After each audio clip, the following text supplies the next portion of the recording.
Discord. Oh, right. My goodness. Let me fix this. Well, I'll just gonna use my phone. Okay. Now let's wait a second.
Bruh.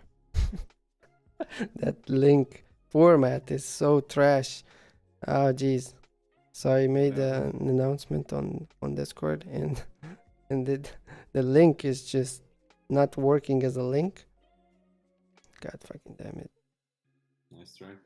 Yeah, exactly. Nice try.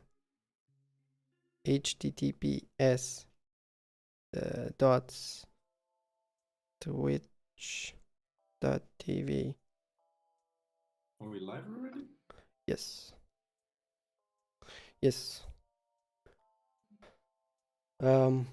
Yeah, but I have to check something to make sure everything is alright, because I'm not sure. Restream. Let me see if everything is fine. Yeah, we are good right now, I hope. If you guys, because I can see there's 2 people, if you can write something in the chat, maybe. If you can hear us and everything should be fine, though. It's the first time with oh, and I keep forgetting that you just see my monitor and not me all the time. I think it says stream paused right now for me. It's like Says what? Minimize the application. So Wait, what? yeah. No, I didn't understand. It says stream paused for me. On where? On Discord? Yeah, on what I can see. Oh, damn. Because it says you minimize the application, so. Oh, that's how it works? Jeez. I don't know if they can see. There you go. Now you're back. Oh, okay. I minimized the application, which is OBS. I thought, yeah, okay. So then I have to just not. Okay, got it. Oh, we have Boogie Dill over there, which, if you don't know Michael, that's Istvan. Hey, man. Right. So. Long time no see. Yeah. So, I need to just really quickly update the title.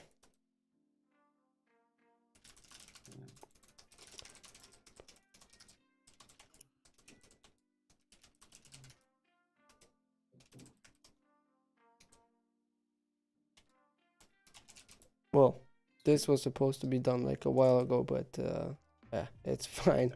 You know, first time actually I tried to go live. I was half an hour late because it just didn't work. So it took me a while. You see streams? Good, nice, perfect. Right, perfect. So if everything is fine and working, then we can start talking about stuff. And maybe other people are gonna join. I don't know. Yeah.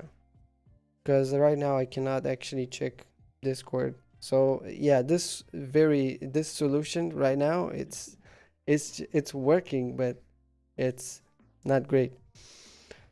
Okay, perfect. first time, first guest, you know, Yeah, first solution. first It's guest, gonna get but better. huh? It's gonna get better. Yeah, it's gonna get. I mean, I'm sure it's gonna get better, and I'm sure you're gonna be again on the stream. Like maybe in 1 year, it's gonna be so different. Like, for you and for me, it's probably gonna be super different, both of us. Yeah. Yeah, Yeah, I'm really looking forward to that and seeing how this will evolve. I mean, you just started. I can yeah, only imagine. yeah. It's gonna be interesting. Yeah. But I'll see. It even this very unlike me to just do like that fast, right? I mean, with the stream, because usually I get like I have to know everything before it happens and all that crap. But Yeah. now it's just like, oh, 20 minutes, I didn't do my hair and I didn't I don't know even know what's gonna happen. So um No, yeah. you literally wrote to me like 20 minutes ago. I was like, hey man, we jumping on to test this? You're like, hold on, I gotta do my hair. I was like, bam, bam, bam. Yeah, very usually I would be like, yeah, 5 hours ago we have to make sure everything is perfect and yeah, no, Yeah. that just never helps really. So this works. Okay, I can close Mm. these tabs and then we can start talking about stuff. I don't know if it works on Facebook. I think it should be working on Facebook. I can see there's one person on Facebook and one person on YouTube right now. So if other people are gonna join, well, that's great. Mm. And I forgot to put my owl, but I'm not gonna do it. Right, Thought there was so something missing from your background. It was the owl on the mm, chair. yeah, exactly. But it takes a while to put it. Mm. That I wanted this damn thing for so long. Okay, so well, this show is gonna be. I mean, it is. It's about health, so we have to talk about that, Yeah. which health can be so many things. But that's what I'm curious in the first place. It's um, what do you understand through health, basically? Like what is your what does it mean for you, for example?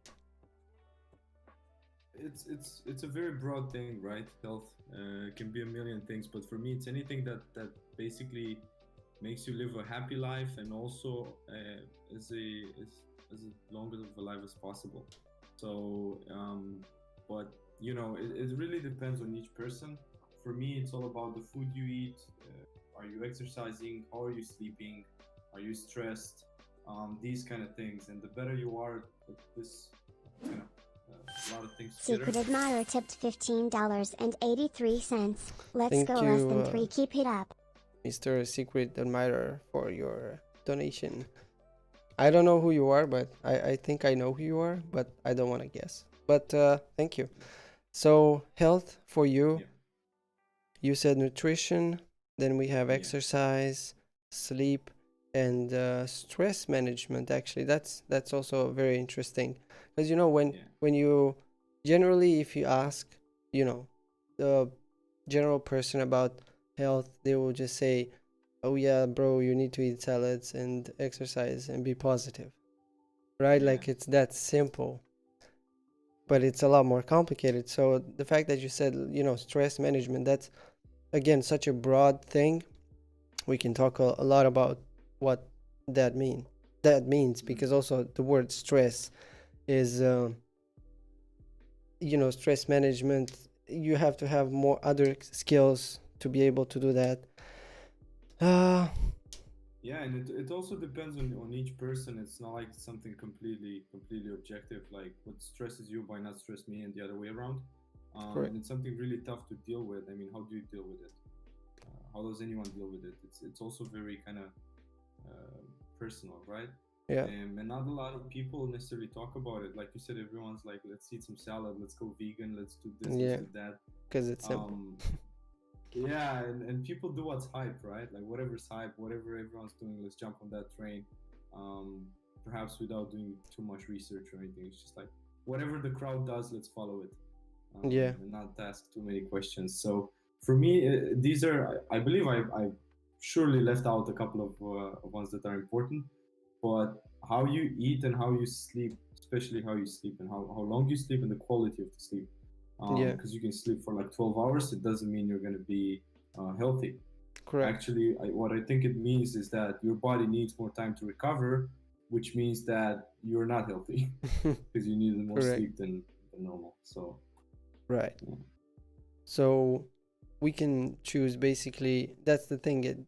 Health is so huge, actually. In fact, it has so Yeah. many components and parts to it that I think we can maybe just talk a little bit about it in general, and then we can maybe choose something. So Yeah. we defined a little bit that we have nutrition, sleep, some exercise, stress management, and would you say, would there be anything else that would be like, you know, pretty big like Yeah. that? Yeah. Perhaps also mental health, which obviously stress also plays into that, but mental Yeah. health is also important. Yeah, probably a few others that don't come to mind right now, but What I think we about, have a couple good ones to start with. yeah, what about just this thing that is called water? I think that's Yeah, pretty important, if right?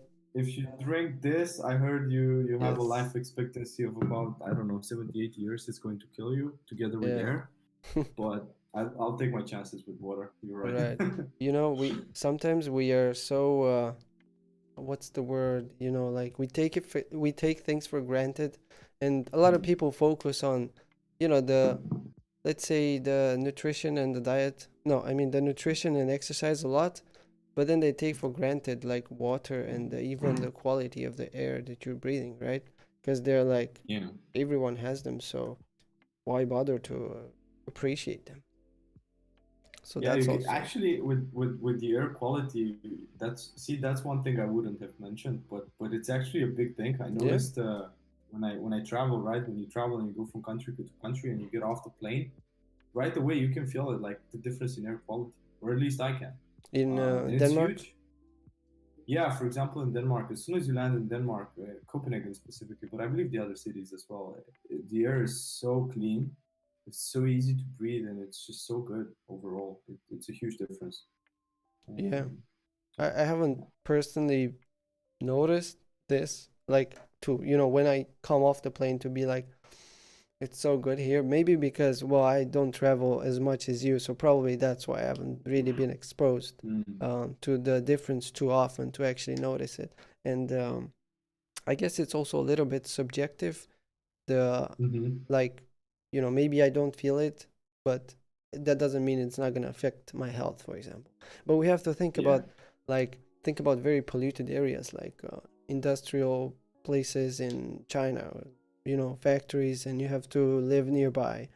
And I think either, I don't know which one, some countries in Asia, they really have a lot of pollution there, so they have to have some masks on, not like for the air yeah, quality. So again, when you look at those people and then you look at your life, it's like, man, I'm glad that I actually have clean air and it's free and I don't have to do anything about it. So it's very nice that we have this. yeah. It's a huge thing, to be able to look up the sky and also see the sun and not just cloud from all the smoke and the Oh yeah, CO2 or whatever's in the air. I yeah. mean, Well, I'm you, in Denmark, so yeah, it's right now it's sunny, but you've been here for what, 7 years, so yeah, I've been there for a while. Um, you know what the sky looks like. Yeah, it you can barely look at it. I mean, it's pretty gray. There is a maybe 2 weeks of summer in there, all that. Yeah, Yeah, but everything.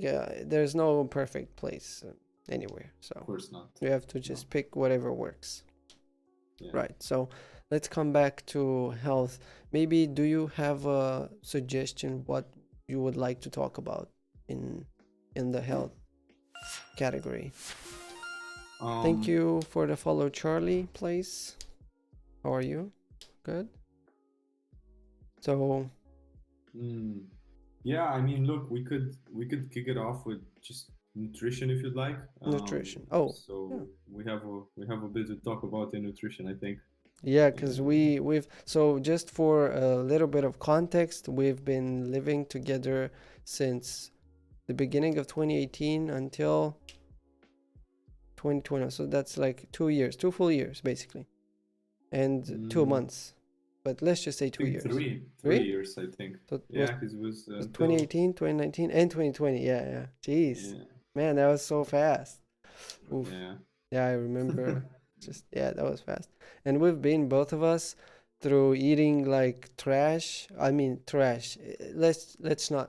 My bad, using that word. But eating, not caring basically how we ate, because it was in the beginning none of us actually cared, and then we did care in a way, but then we switch it up, and then we cared more and more, and then it became just a lot more. And now we pretty much have a very similar view on nutrition. Yeah, because we did influence each other a lot. We lived in the same Yeah. space, so shopping and all that. Yeah. So Yeah. like, do you remember when we actually started caring about food? I remember it was like the one thing I know you were on keto before, like for some time before I even knew what keto was, probably intermittent fasting too.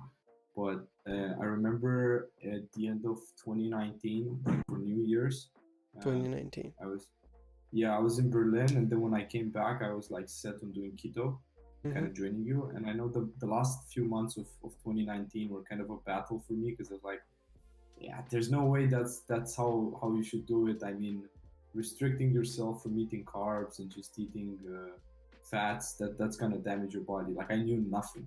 Oh, so you just wanted to hop on it without doing the research? Yeah, well, I was very, like I didn't know what it was. I didn't understand it, so I was very like, that's something new, and I like to try new stuff. But Yeah. I wouldn't say that I really wanted to jump on it without doing the research. So I took like the entire Q4 of 2019, like the last 3 months of the year, and then I just researched all I could about keto. And obviously, I saw what you ate, I saw what you bought, and then I was like, you know what? As soon as I come back, I think it was like 4th of January in 2020 or something. I'm just gonna jump on it, and like that, I went on it. Okay. I never went back, basically. Yeah, yeah. And I wouldn't recommend, but it's good that you kept on it, because the big word in keto is that one, which is sustainable, sustainability, Mm. because that's actually the key word, not keto. Keto is just one Yeah. of the ways, because you could be vegan, you could be just carnivore only, you could, whatever. That's not the point. Yeah. It's not like keto is the way to do it. It's about what's sustainable for you. And well, for you and for me, keto so far seems sustainable, because I don't think either of us has tried the other ones like veganism and carnivore diet No, or whatnot. no. I wanted to give carnivore a try, and I probably will. I haven't gotten around to doing that just yet. Yeah. But I mean, if you're on carnivore, you're kind of on keto. Like your body is technically in ketosis, as far as I know. Mm, But yeah, I mean, you're because you're not eating carbs, right? So yeah. I mean, you eat so little anyway, but yeah. It might be that the body converts the protein from the meat to glucose. That could be a thing, but I don't know enough I haven't yeah. researched it enough. But I think I would give that a shot. And then for the others, aside from like the standard diet, just like you said, not caring what I eat anything, everything, any time of the day or night, whatever. Um, Aside from that, no. But compared to that, I would imagine vegan, vegetarian, carnivore, keto, they're all better. Yeah, yeah, for sure. I mean, It's better. you can first of all try it yourself, and then see maybe, before and after. But there's so many other people who tried it, and you can see a lot of stories of before and after. That's that. But then I think the results that you're gonna find are based on your belief if it's gonna work or not, because then you're gonna have the confirmation bias of Mm. I'm just gonna look for all the failures and keep it as proof that this is trash, instead of the other Yeah. way around. Like what? It's interesting. It's all about a lot about the beliefs. It's crazy. Yeah, no, I think that's one of the things. Actually, that's one of the things maybe we didn't mention in the beginning. That's also important to this whole, health aspect. Like with everything in life, your mindset. Oh Like, how yeah, are you it's approaching this? massive. How do you go into this? It's Yeah. the first thing. Yeah, before anything. And why are you doing it? Like, what's your motivation? If you don't have that, you're gonna set goals and expectations, and you're gonna go to the gym for like 1 or 2 weeks and eat healthy for 1 or 2 weeks, and then you're just gonna fall back. Yeah. So I think it also takes the right mindset to be able to do it. Yeah, for sure. That's with everything basically.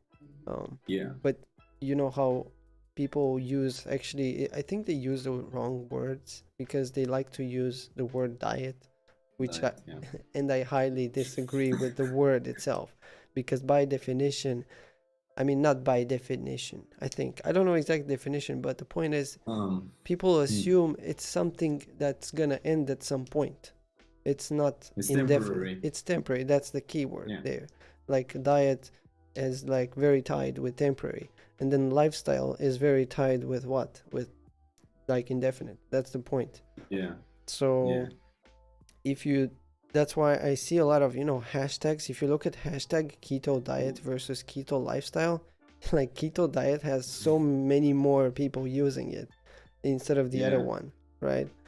And why use the other one? It's probably the people who actually understand the difference, and which are very few, and probably it's more sustainable for them, Yeah. which I think we is also have to take into consideration that a lot of the people that actually also jump on keto, because it's been hype lately in the past couple of years. I mean, who was talking about keto like 5 years ago, 10 years ago? I didn't know what it was. I had no clue. I didn't see it anywhere. But now it's kind of hype, and everyone is trying to kind of lose weight fast, and keto's the way to do it. And there comes your that's keto sad. diet, where you go for like, yeah, exactly, like a week or 2 weeks, a month.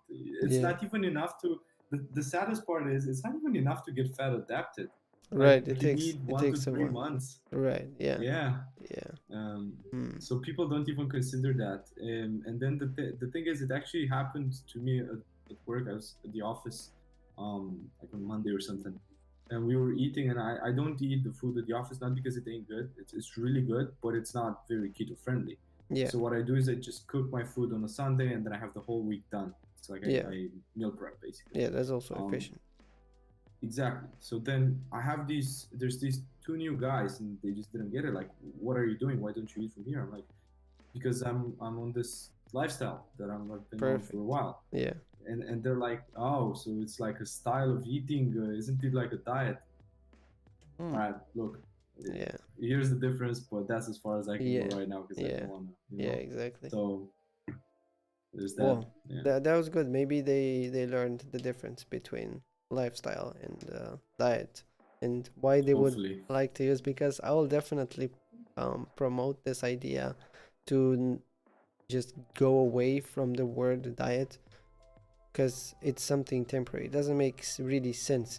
But I think people also use it because they just don't see too much ahead. Maybe they only, and also they have the wrong goals. I would say wrong. Well, it depends, because I said that if you're like a model or something, well, then your goal would make sense for your goal to be to look as good as possible physically, because like it Yeah. actually helps you. But if you're not, if you're just like me and you, just some person that does something that's not a model, then if you have that as a goal and you reach it, and then what? Because you're not gonna make money out of it, so it's kind of pointless. So I would say it's much better for the average person to just have the goal of let's be healthy, and then just everything else just changes on its own. It's like a Yeah. core belief, the let's get healthy, and then you focus on the water, the sleep, and what else did we say, the exercise, the nutrition. So you change the core, and then everything else changes. So it's just so much easier, and this strategy is what I actually approach with my mom. But the core belief that I'm working on is, well, her belief is that thoughts have no power over anything, and that's what I'm working on. And it's actually, she's doing like a lot of progress now.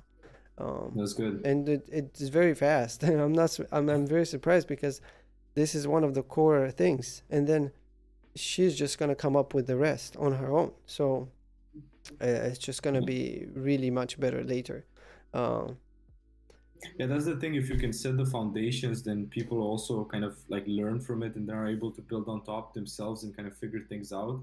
It also depends on, what type of person you are, what you're good at, where your strengths, where your weaknesses. But in general, it's like, the thing we like teach a man how to fish and he'll mm, be fed for yeah, life or something like yeah, that, yeah, right? yeah, So I'm big on that as well. Don't just hand people out freebies, but like teach them how to do it so they can yeah, replicate the model, yeah, exactly. and then learn from it and grow on top of it. So Yeah, I yeah, agree. I agree. I think Jesus or someone said that thing with the fish. Don't give a man a fish, but teach him how to fish, and he's gonna have fish forever, basically. Because, yeah. like, right?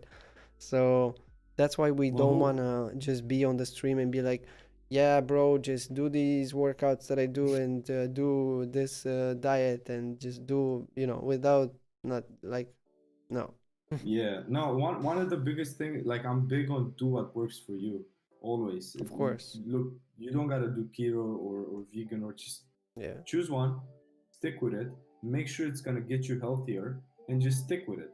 And yeah, do it not for a day or two, but for like a month, two, five, and yeah, see how you feel. exactly, You might not feel good. It might not be for you. You might try keto. It's not for you. Not all people are made for that style of eating. That's fine. But I'm sure that no matter what you do, you're gonna see improvements. You're gonna feel better and function better. You function so much better when you have your nutrition down in your sleep and everything that we mentioned as well. yeah. It's just improves your quality of life, really. But what Yeah, if they never experienced that level of feeling good, let's say? Because if you are born in an environment where you just drink sodas and your body basically never had any chance to go through all of those. When you in intermittent fasting, you have that autophagy mm-hmm. and the other things, fat burning, Yeah, basically in today's world with the constant snacking and marketing and all that. um yeah, like some people don't ever experience that ever, so maybe that's why it sounds like a wizardry, like fantasy lands that you feel yeah, so good. It sounds like bullshit from their perspective, maybe. yeah. I mean, look, we could dig so deep into this one. uh, Honestly, it's the same thing. I talked with my mom when she kept telling me like, you gotta eat breakfast, lunch, and dinner. oh yeah, Why? exactly. And then Why do she's you like, have to eat? because you have to. So you see. Like why? Because the marketing over the past 40 years or something, the cereal companies and Oh everything yeah, told you breakfast is the most important meal of the day. Like what studies show that? yeah, None that I ever was able to find. You don't need 3 meals a day. Hell, you don't need 2 meals a day. Even you can do 1 meal a day yeah, you and can you'll be eat fine. twice, like once every 2 days, whatever works for you. Exactly. I'm also big on when it comes to nutrition on what people used to do like 2,000 years ago or 3,000 Of years ago, course, how they used exactly. to eat, because then that's where we evolved from, right? So people then didn't eat, cereals or a snack every 3 hours because they didn't have it. They would hunt, they would eat a big meal, and then maybe they wouldn't eat for like 5 days. Yeah, Um, and that's how so we're true. built, really. That's how Yeah, we evolved, and that's how our body functions best. yeah, I'm not saying you need to not eat food for 5 days, but this thing of snacking every 2 hours is just very bad for you. yeah, Uh, yeah, so the exactly. studies show. Yeah. But that's the thing again. How many people do you think are thinking, more than a few days behind? Not to mention Hmm. centuries. Yeah, they would look. It's hard to know anyway. How would you know? Like if you've been born in a certain place with certain, uh, raised up in a certain way, and you've been told this is how we do it, and then you expect it. It also becomes a habit. Yeah, Like your for sure. body expects to have food at 8 a.m. and then you get hungry at 8 a.m. because your body expects it. Yeah, And you never question it because that's how you've been for the of past course. 20, 30 years. Yeah, So I mean, unless someone shows it to you and you're open to it, you wouldn't know. yeah, a kid would not question food. It's like, yeah, I like, I don't, just yes, no. It's very Yeah, binary thinking as a kid. But then you give the kid a lot of sugar, and basically you're just uh, basically giving him like cocaine, and then wonder why he's yeah. yeah, Yeah, and then Yeah, labeling them with the ADHD and whatnot, and all yeah. kinds of things. If After you just, it's you sad. know, stuffed them 5 years full of coke and what else, you know, bagels and stuff like. Yeah, but also parents, it's hard because uh, someone asked yesterday, I think, why is it so hard to find healthy food, right? Like in the stores and everywhere. And my Yeah. response was, well, actually, it's not, well, as far as I know, because I haven't been everywhere, but Hmm. in Romania and Denmark, a lot of people think Romania is like some poor place and have trash food, but actually, if you, they have a lot of variety and there's a lot of really good stuff if you look at it. So healthy food exists. It's just you never care to look for it, and it's also more expensive. That's for sure. You Way know, more. fats are expensive because oh, I wonder why. You know, and yeah, then you look at what is like a kilogram of sugar is like basically free or something. Nothing. It's It's you could walk away with half the store of sugar and it's you so wouldn't spend a cheap. thing. Yeah, I But actually made.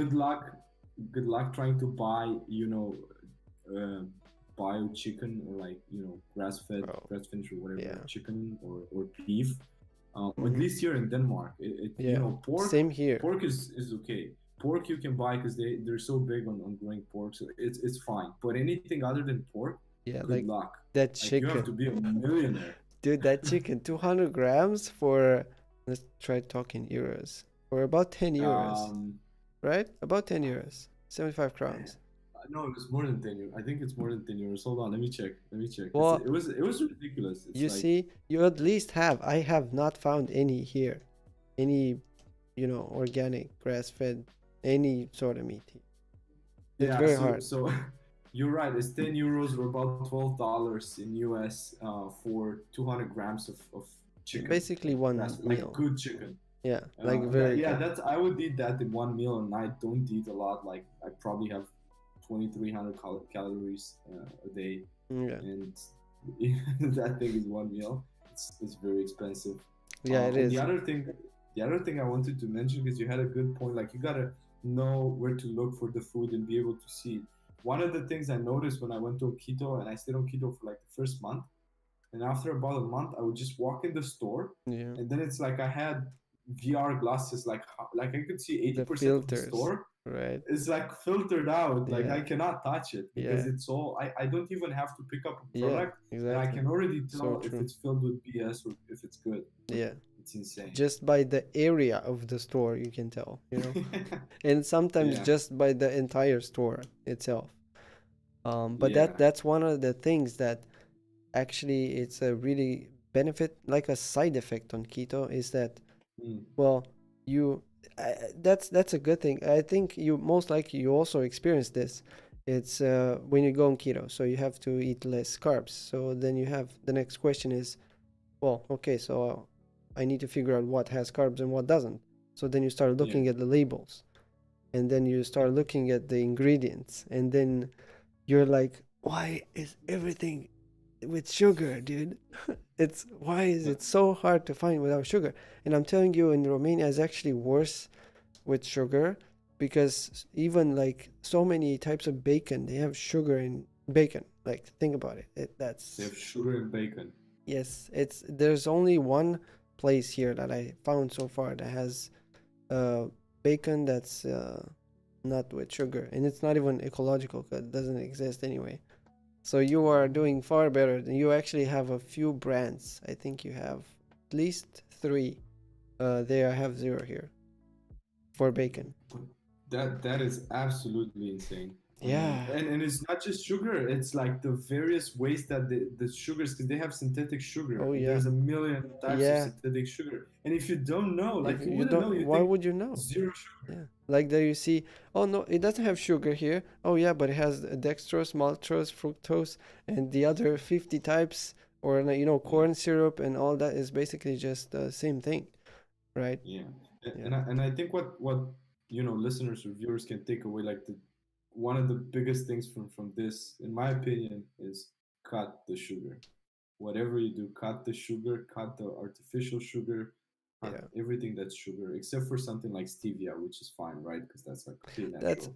That's I think it's just a sweetener, you know. Yeah, It yeah. doesn't So it act wouldn't the count. same way. Yeah, So yeah. it would If, be, yeah, it's just like something similar to sugar but not sugar, you know, the same chemical things, reactions yeah, and whatnot.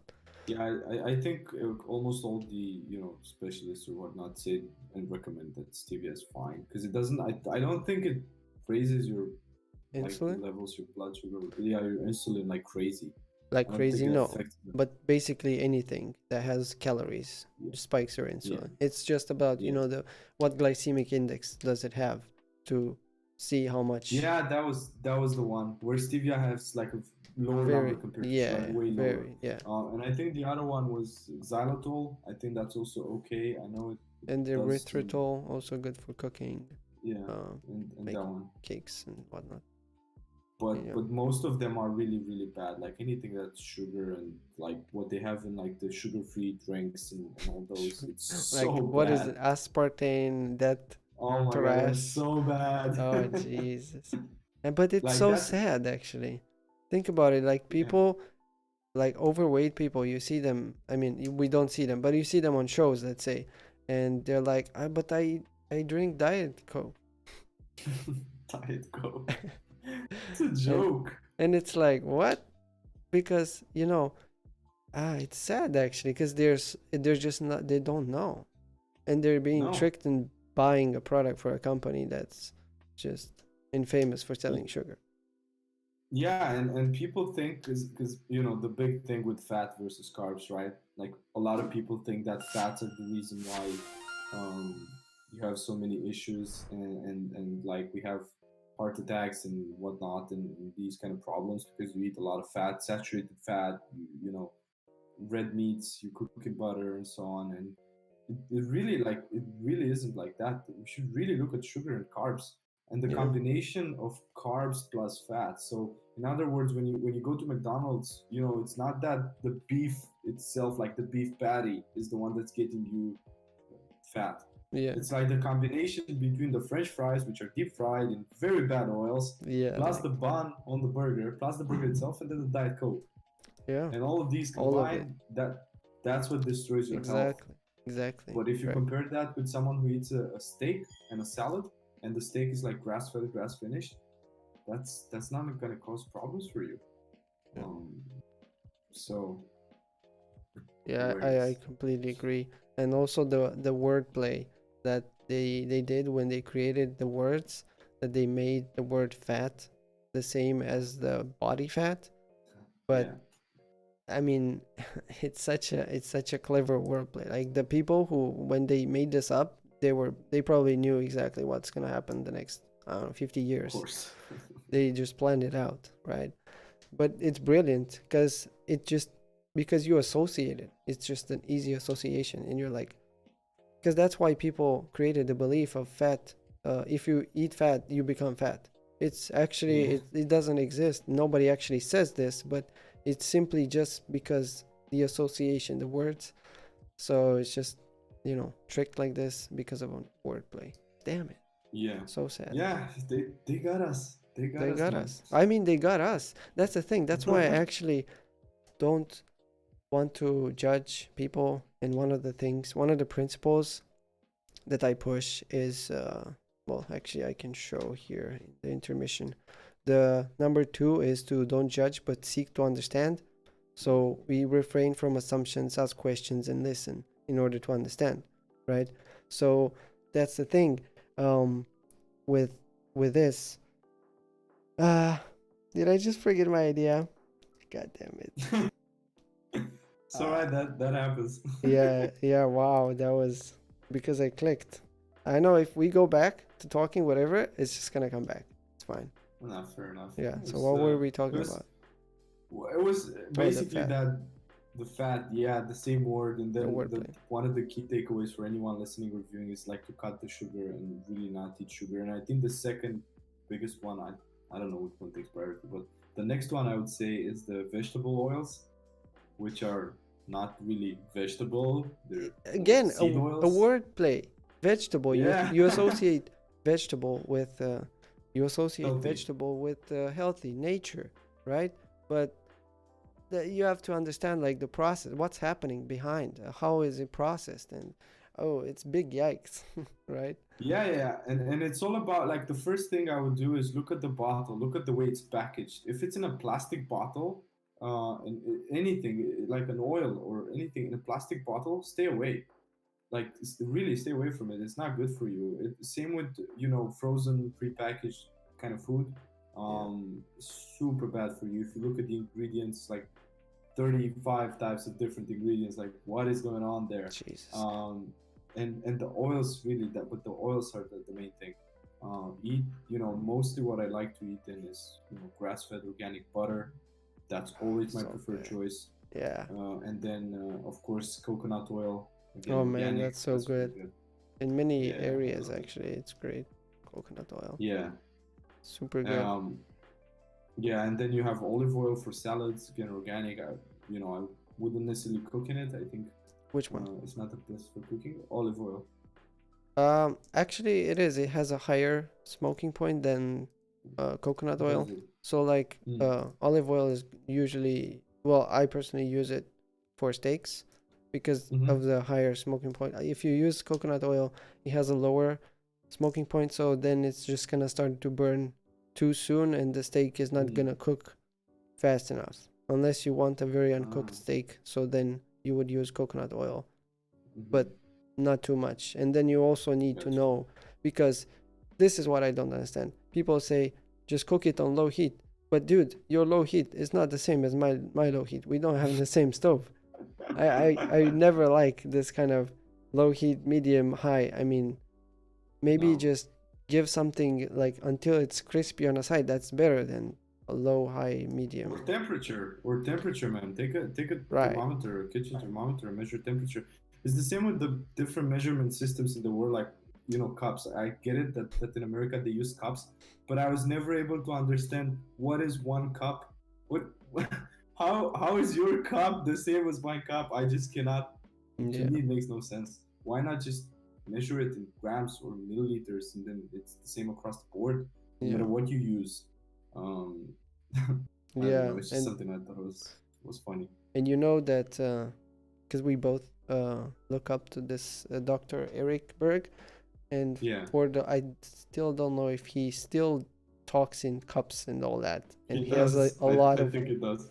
his audience is not from the US, and I see in every video like the top comment is something like, can you please give us in grams also?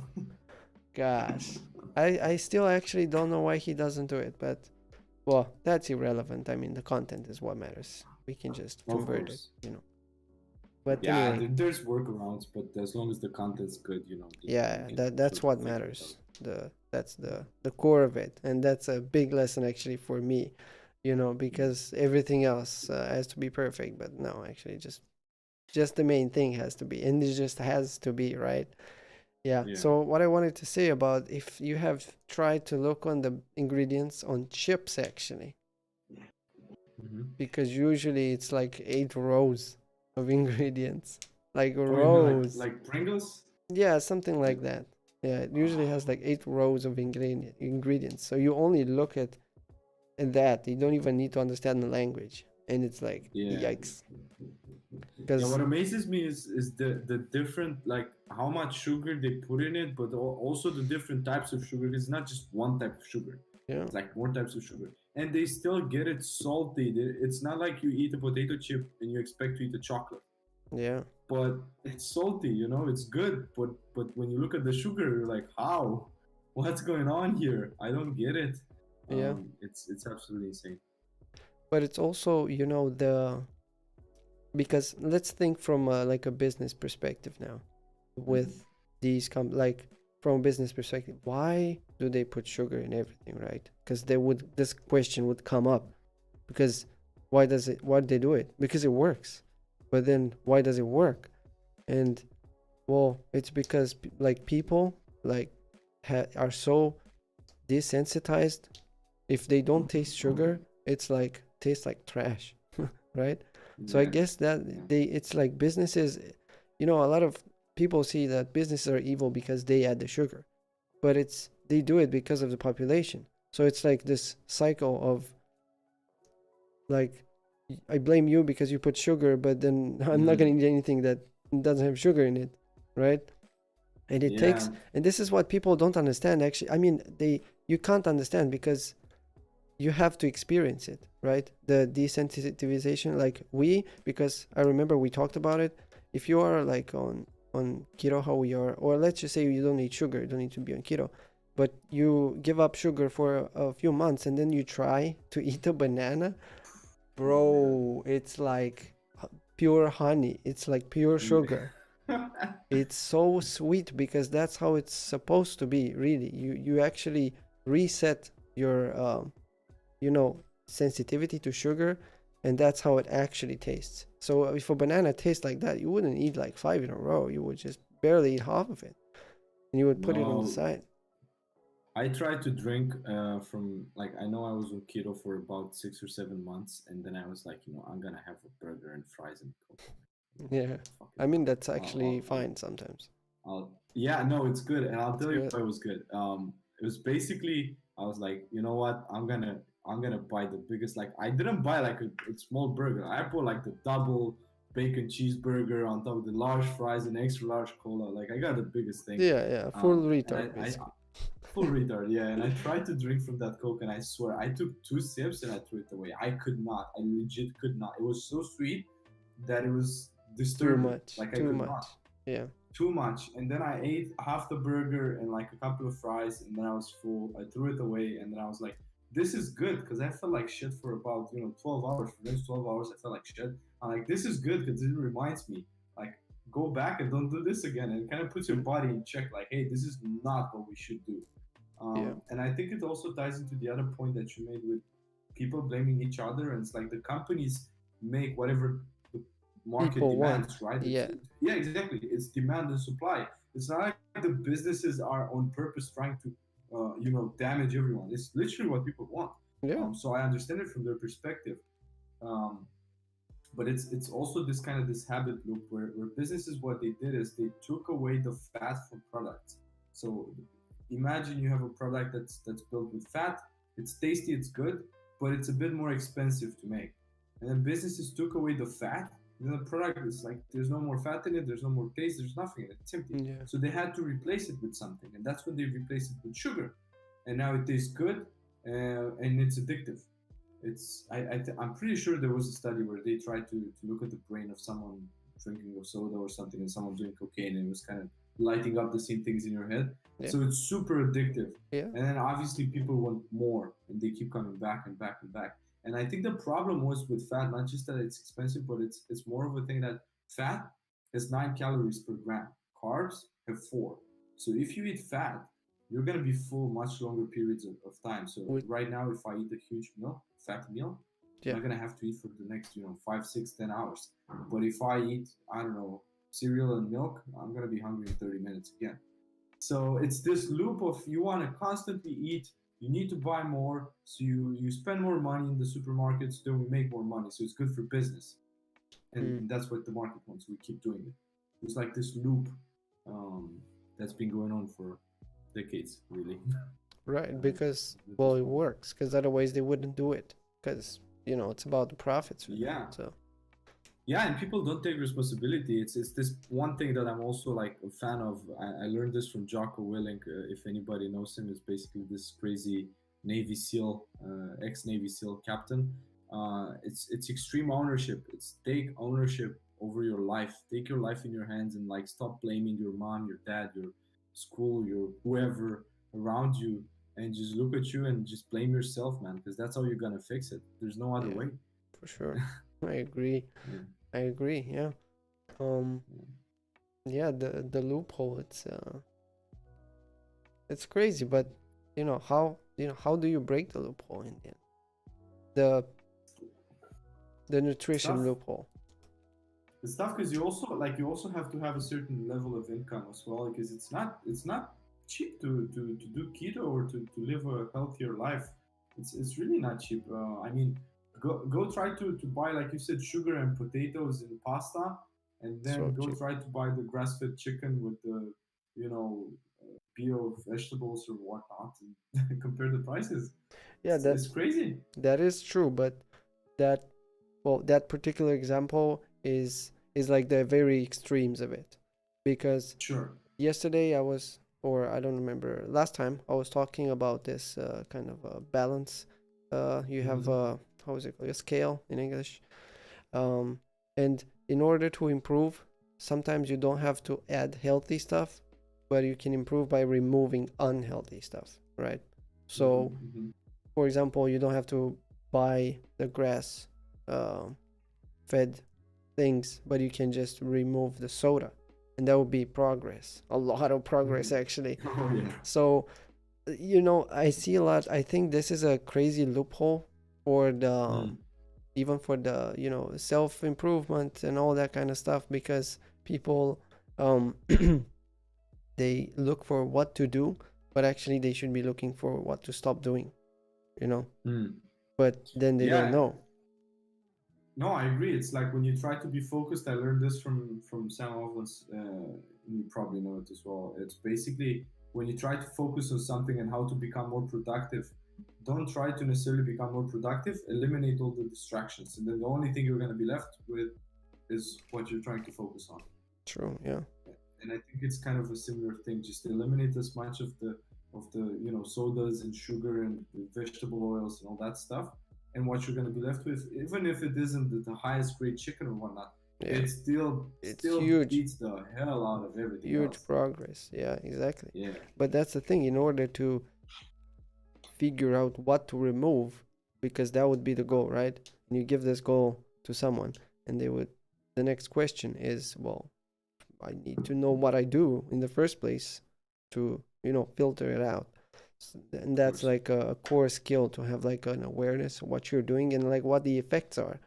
Because that's one of the things and one of the ideas of my entire, channel and podcast and all this, is that to make people aware, what actually it means to have, to eat healthier, because it's like most people just don't care because they never got taught that, it's important. People get taught like have good grades in school, but they never get taught like, health actually matters. Or if they do that, they filter it through health equals don't get sick, aka take medicine, right? So it's so Yeah. shallow. But Yeah. I'm more on the holistic kind of side. Like you don't need any external anything besides food, which is external. And well, that's about it. You just need food, water, and everything else is from the inside. That's Yeah. how No, I I see it. I agree. And also, you need to keep an open mind. Like you have to have an open mind. If you just refuse any ideas that come to you and you just Yeah, don't even want to consider them, you're never gonna change. And the other thing is your habits. Like most people are just not aware. Like you might literally be going and snacking on stuff from the kitchen yeah, and not even being aware just because you've done that for the past 5 years at the exact same time every day. And you just to you it's not even a conscious thing anymore. yeah, You know you're gonna have your peanut butter banana sandwich at 5 p.m. snacking it because that's just what you've been doing. yeah, And I think it's a big thing, like you said, awareness of what you're doing, and awareness of your habits and what you do every day and how you can change those as well. yeah. And to just, it's so easy. Just stop doing. There's nothing to do but stop doing. So it's actually so much simpler, right? It's just, Yeah. yeah, that's actually the first thing. If someone would ask me, what should I do? And I'll be like, that's not the question. Question is, what should I stop doing? Because Yeah. most likely, I am doing, and probably you, we're doing some things that we're just not aware of that we maybe should stop doing, right? Yeah. Um, 100%. but that's the thing, because those people, just as you said, they are just not aware because it's a habit. Because that's the point. But that's when the habit works against you instead of for you in that Yeah. in that way. Ah, yeah, Yeah. it's And it, always complicated. yeah. And it's like smoking and drinking and gambling and all the bad habits, right? Like you cannot stop. Like it's not just from tomorrow. Some people just can't. Like if you're a smoker and you say, okay, from tomorrow on I'm gonna stop smoking. Yeah, sure. How many people have been through that? Okay, fine, it works for some, But Yeah. how many people have tried doing that, has never worked, and they've been still smoking for the past 10 years? So I don't have the answer on how you can do these kind of things. A good place to start that I would potentially recommend to whoever is listening that helped me with certain habits. There's this very good book. It's called The Power of Habit by Charles Duhigg, I believe. It really teaches you Is it that about one that. with identify a stimulus and time and something like that? It's the main idea is that the habit is built on three parts. You have a cue, a routine, and a reward. And then, for example, the cue could be at 3 p.m. every day. Mm. And then the routine is I go to the cafeteria, I eat a cookie. And then the reward is I feel good. But the point of the book is identify the cue. Is the cue that at a certain time of the day? Is it someone walking towards you? Is it what's the cue? What's triggering this habit? Yeah. And then identify what the reward is. You eat a cookie and it might seem obvious, like you feel good because you ate a cookie. Yeah, but is it the sugar rush? Is it the fact that you went and talked to a colleague for 10 minutes while eating the cookie? Is it just you needed to take a break from work? It's not that simple. Right. So all you have to do is basically identify the cue and then identify the reward, keep the two, but change the routine. So what he did is he found out that at about 3 p.m. he would need to go to the cafeteria and eat the cookie. What he did instead is at 3 p.m. he skipped the cafeteria, he went to talk to a colleague and got the same reward because he figured the reward wasn't the sugar. It was talking to someone and taking a break. Right. And he never had that problem again. Interesting. Yeah. But with very, very good one. What's interesting with this, what are the potential of this, because the main point of the book seems to be, change your habits. But Lil the first thing, $13.38. Keep up the good work. Thank you, Lil Will, for your donation. Almost lit, but that's almost like my Steam username, actually. Thank you, appreciate it. I hope you guys are learning something, and we'll be keeping the show every Monday, Wednesday, and Friday. And whenever I have guests, well, it's gonna be, this kind of format. Right now, what you see, it works. Behind the scenes, it's a disaster, but that's not the point. It's the first time, it works, and it's progress, right? Again, if we look here at our first principle is constant progress. And I wrote that progress is progress. It's not about, how much you did. The question at the end of the day should be, did I do progress? Yes or no? And the answer should be honest, of course. If you did, yes. If you didn't, well, that's also fine, but not too many days in a row. And now I forgot my idea. Damn it. This is so classic. You know what? One thing I would love to, like, next time, if I'm here next time, when I'm here next time, yeah, you will touch on is also psychology. I think that would be interesting to talk about as well. Yeah, that's basically tied a lot with mental health, because well, what I wanted to say, and now I remember, but then like a while ago I wanted to say something. I think the thing that I wanted to say like a while ago, but I'll forget again.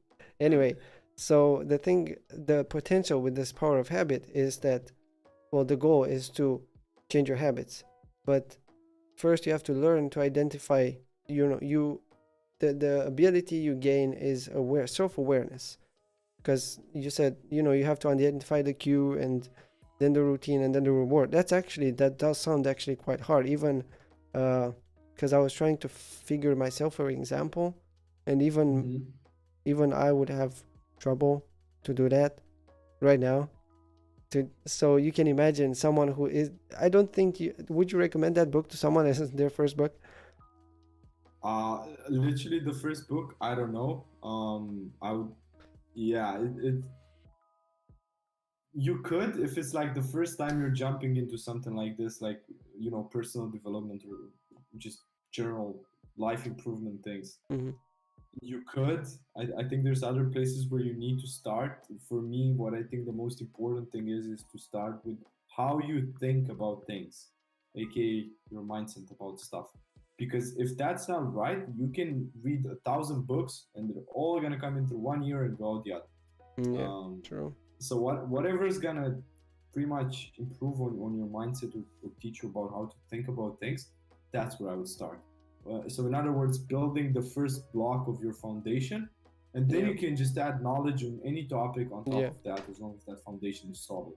Exactly. That would be That's how I would do it. this thing with thinking, and I agree, highly agree. And that's exactly what I'm doing with my mom. I'm trying to, to aim at the very core of basically everything. And changing such a core belief uh from a person who doesn't believe that thoughts have any power whatsoever, like, to changing the opposite is, well, this is one example I gave her. It's like to make her aware of what the belief is. It's like you believe you're a woman, right? And she's like, yeah, obviously, like, what? And that's exactly how a belief is. It's so obvious that you don't even think about it. So try to change like this kind of such a core belief of someone. It's just so crazy hard. But once you change, let's assume that you can change someone's belief so that they believe they're a different gender, right? Then you don't have to tell them how to dress because they believe they're the other gender. So they're just gonna, everything else is just gonna change because of you only changed one thing. So that's why you would want to just actively go to the core belief, the deepest belief you can, and then change that, which is a lot harder. But then everything else is just going to make sense for them because they're going to become a new person. So this with the thoughts and all that, I would say also that's the core, because once you understand how much power you actually have with your beliefs and all that, then just everything else just kind of seems so easy actually. The knowledge. Go on. People focus on how I'm gonna do this and how I'm gonna do that and everything else, and they really try to get down to earth and put it in practice. But they're thinking about the thing is just not right. It's like you can't, like, you will never be able to become a painter, for example, if all you do every day, all day long, is study, medicine, and you never think about painting ever in your entire life. All you think about is medicine. Like, it's just not possible. It's like you have to have that thought in your head, and you have to see yourself with that paintbrush doing it before you can actually do it. Otherwise, it's not going to work. So, in other words, if you can see it in your mind, you can hold it in your hand. Now, it's not going to happen like that, and it might not be overnight. Sure, you could go to a store and buy a paintbrush and whatnot, so you could do that. But it's going to take perhaps years, if not decades, of dedication and work and everything to become good at it. And that goes for everything. But it all starts here. If you don't see it here, if you can't see it here, it's not going to happen. It's just impossible. Yeah, for sure. And that's a lot of people like to to just immediately disassemble this example and be like, well, if I just think about it of a car, it's just gonna appear. It's like, bro, this would be a pure example of someone who doesn't even want to try, right? So yeah. And it's not magic. It's not like you're gonna sit on the couch and think about losing weight and magically you're not gonna be fat anymore. It's not gonna work like that, man. Get your fat ass off the couch and go exercise and eat right. It's not gonna. But if you don't even think about it, if you don't even think about losing weight, and you just continue watching TV, well, of course you're not gonna lose weight. You're not even close. But it's not gonna be the other way around either. You gotta put in the work. You gotta put in the effort. You have to do it. Nobody else is gonna do it for you. And I think it's because we have to think about the core belief of, let's say, an overweight person. They believe they are overweight. That's the first thing. So, well, if you believe that, then you're just gonna do, the manifestation of that is just gonna be to keep you on that path, right? Because that's with anyone. That's why poor people become poorer and rich people become richer, because the rich guy never thinks he's poor, right? And the poor guy never thinks he's rich. So they keep getting exactly what they want. I mean, imagine seeing a rich guy going over like, do I have money to buy this Ferrari? Like, let me check my finances. Like, no, he's just gonna fucking buy it. He doesn't care. He knows he's rich. Exactly. He has, and it's just the overall mindset. Like the rich, I think rich and poor is a good example. it's like these kind of like polar opposites, like good, bad, rich, poor, whatnot. Yeah. It's like when you're rich, your mind works in a completely different way than when you're poor, like fundamentally. Yeah. You know some concepts and you think about some concepts in fundamentally different way than when you are poor. It otherwise, whoever wins the lottery would get the money and they'd be rich for life. But Yeah, that's we're not what we're seeing. become like millionaires even faster, right? Yeah, but that's not what we're seeing. People get rich from winning the lottery or whatnot, or they inherit like $1 million or whatever from their grandparents or whatnot. And then they're happy for like a month and then they lose it all and they're worse than they were before. Yeah, they're in debt. They get addicted to drugs, they're in debt, they gamble their money away or whatnot. It's even worse. That's Yeah. because they don't know what to do. They've never, their mindset is I'm poor. Now they get all this money, but they're not able to transition from acting and being poor to acting and being rich. So whilst they have the money, it doesn't make them rich, right? Right. So, and It's all I about think the you can mindset. apply that to, yeah, To anything. Yeah, that's the thing. It's just the pattern. You learn the pattern and then you can apply it in just a bunch of places. Mm. So health is also always about so many different things and it's so complicated. So that's why it's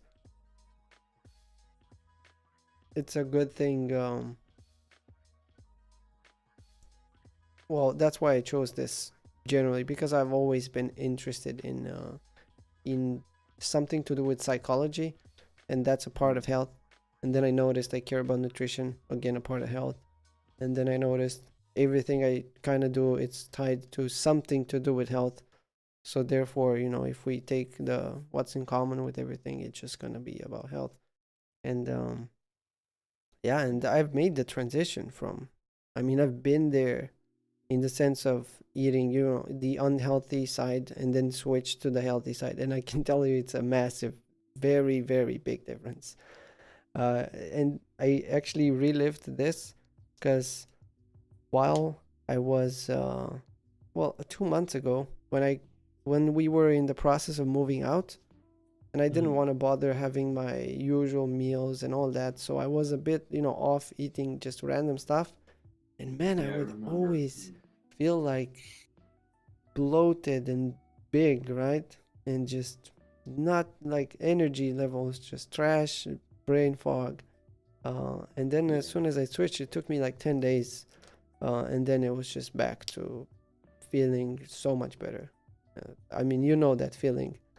Yeah. Just, I think it's so good. It's also us in a way because we're so big on keto and our bodies just like it and we like it so much. But I definitely understand that when you stop keto and like let's say you have like a cheat meal or cheat day or whatnot, or you just want to take a break for a few days, which I did in the past a lot of times as well. Yeah, it's fine. I think it's also good. I think to kind of switch it up and eat carbs once in a while. Yeah. But man, the first thing is like you're bloated. You're like 10 kilos heavier. It's like it's insane how you can barely walk around.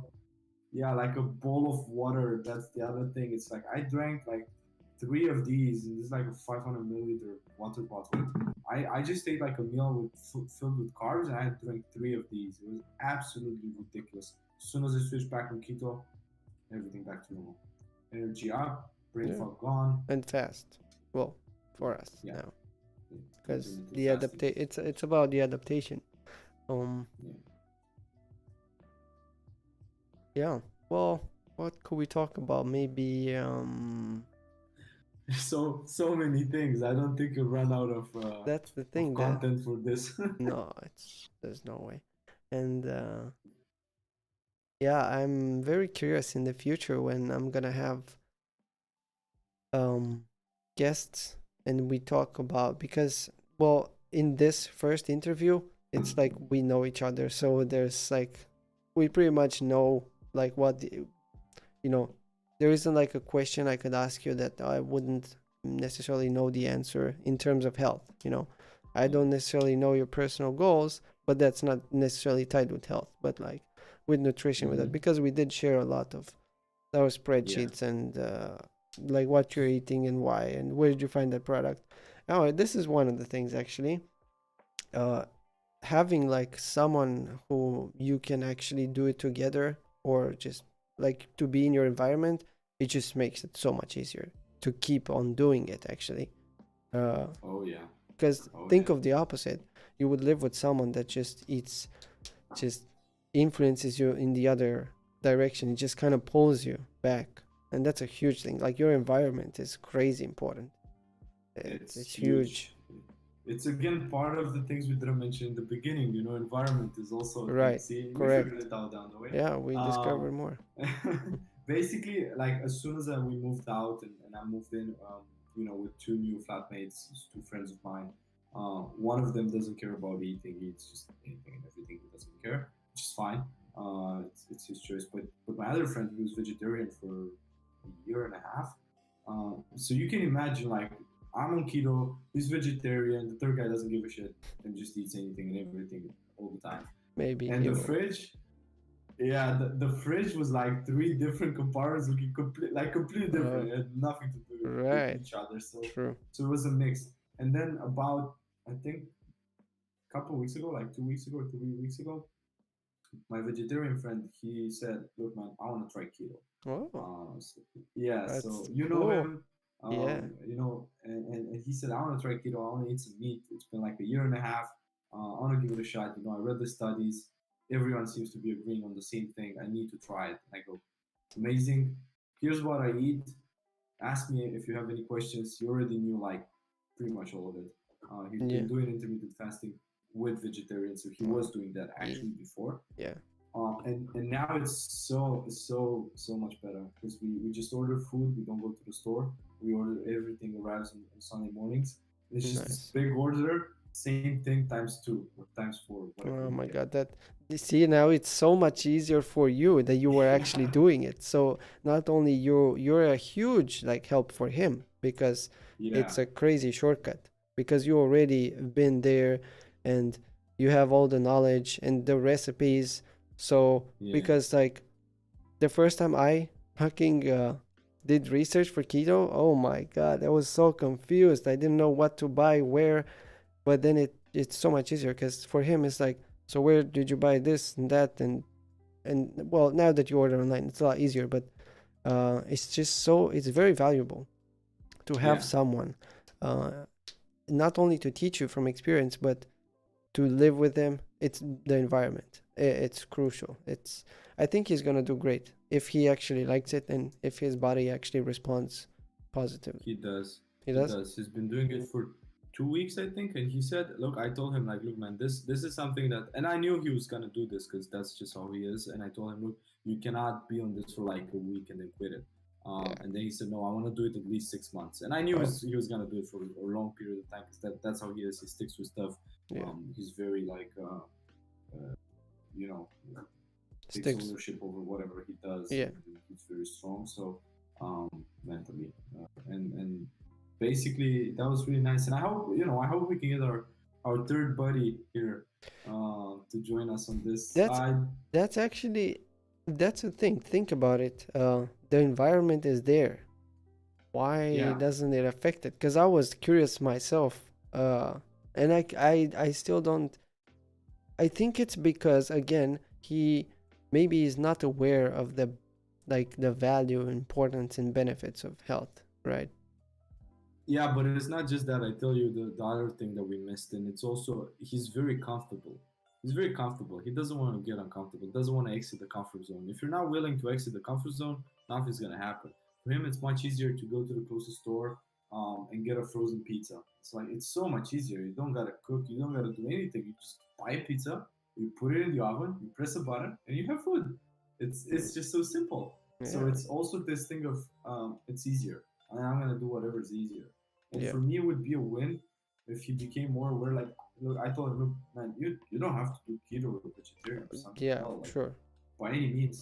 It's just that, like, he was cooking in margarine made from canola oil or something. And I was like, oh That my is god, that is one of the actual literally worst products you can worst. possibly buy. You cannot buy anything worse than that. It is absolutely the worst of the worst. It was like in a plastic bottle. And why he got it was because it's easy to like just do that over the pan. and I told him, dude, just buy butter in a actual good can, just butter. You know, Yeah. you're not gonna find the organic one, but it's gonna beat the hell out of the margarine. Yeah. But Well, thing is, it's about like the pattern of you have the environment, but why not? I mean, yeah, the answer, one of the answers could be it's comfort, yeah, but I think it's also about like the importance, like why, because it would be the mindset of why bother, you know. I don't know about the benefits of, because you wouldn't do something that you don't know what, what the, no, of if it has course, a benefit, because maybe we are missing out on something we could be doing potentially that could be amazing, but we don't know, so we don't care, so we don't do no, anything of about it. course. So this is But one in of, his case, he knows. That's the thing, because he knows. It's not like he's stupid. Like he knows, and he's been vegan before. He's eaten healthy before, so he actually knows. It's just that I think it's this comfort thing, and also that it's a habit. So if you try to break a habit, it's super tough, and you have to step out of your comfort zone. He's just not willing to do that, which is okay. Uh, right, but it would be great if we could kind of get him to eat maybe, healthier and less frozen pizzas and I don't know more. maybe, but by Maybe force would never work with nobody. It no. has to be like something that someone wants.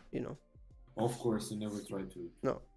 First, I wouldn't try to tell anybody what to do. Like Yeah, like no, like, no. like I said, do what works for you. Hey, Yeah, if eating frozen pizzas works for you, all the power to yeah, you, man. Just keep yeah, doing it's that. fine. I mean, in the end, if you are helping like a million people, that's irrelevant, let's say, you know, Yeah, whatever yeah, works in the end, yeah, whatever exactly. goals someone has, how you get there.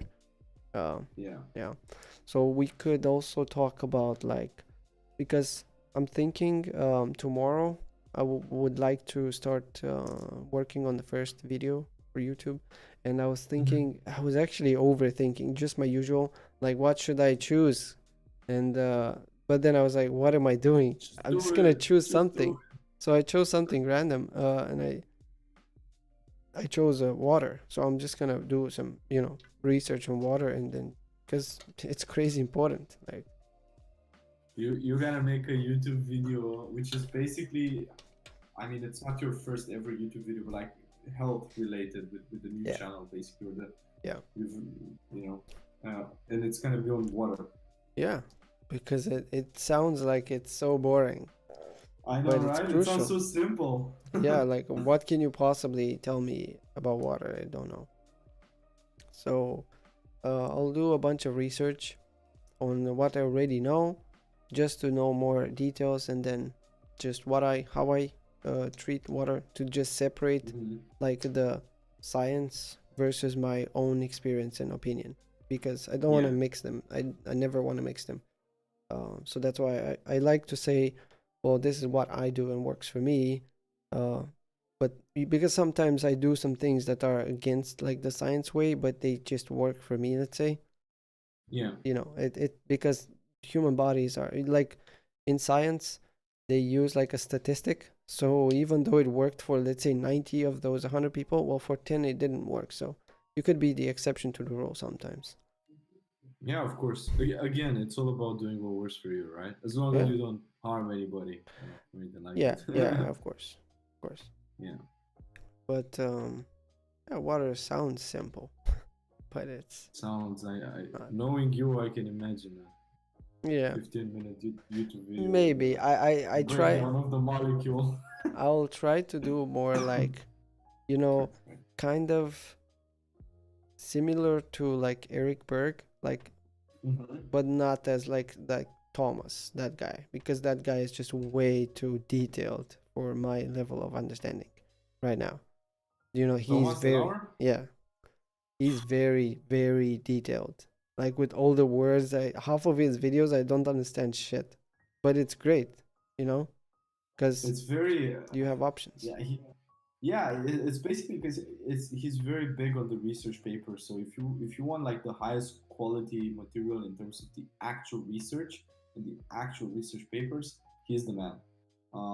I think he just quotes and shows so many studies and so many different types. Those are very scientific. It's not just some, uh, you know, high school guy who just went around and just did a 10-minute paper and just look what I Yeah. found, right?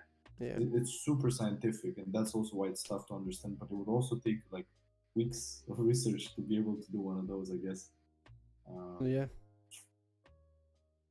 Katam But, is asking sparkling water versus still water. oh, What's your uh, take on that?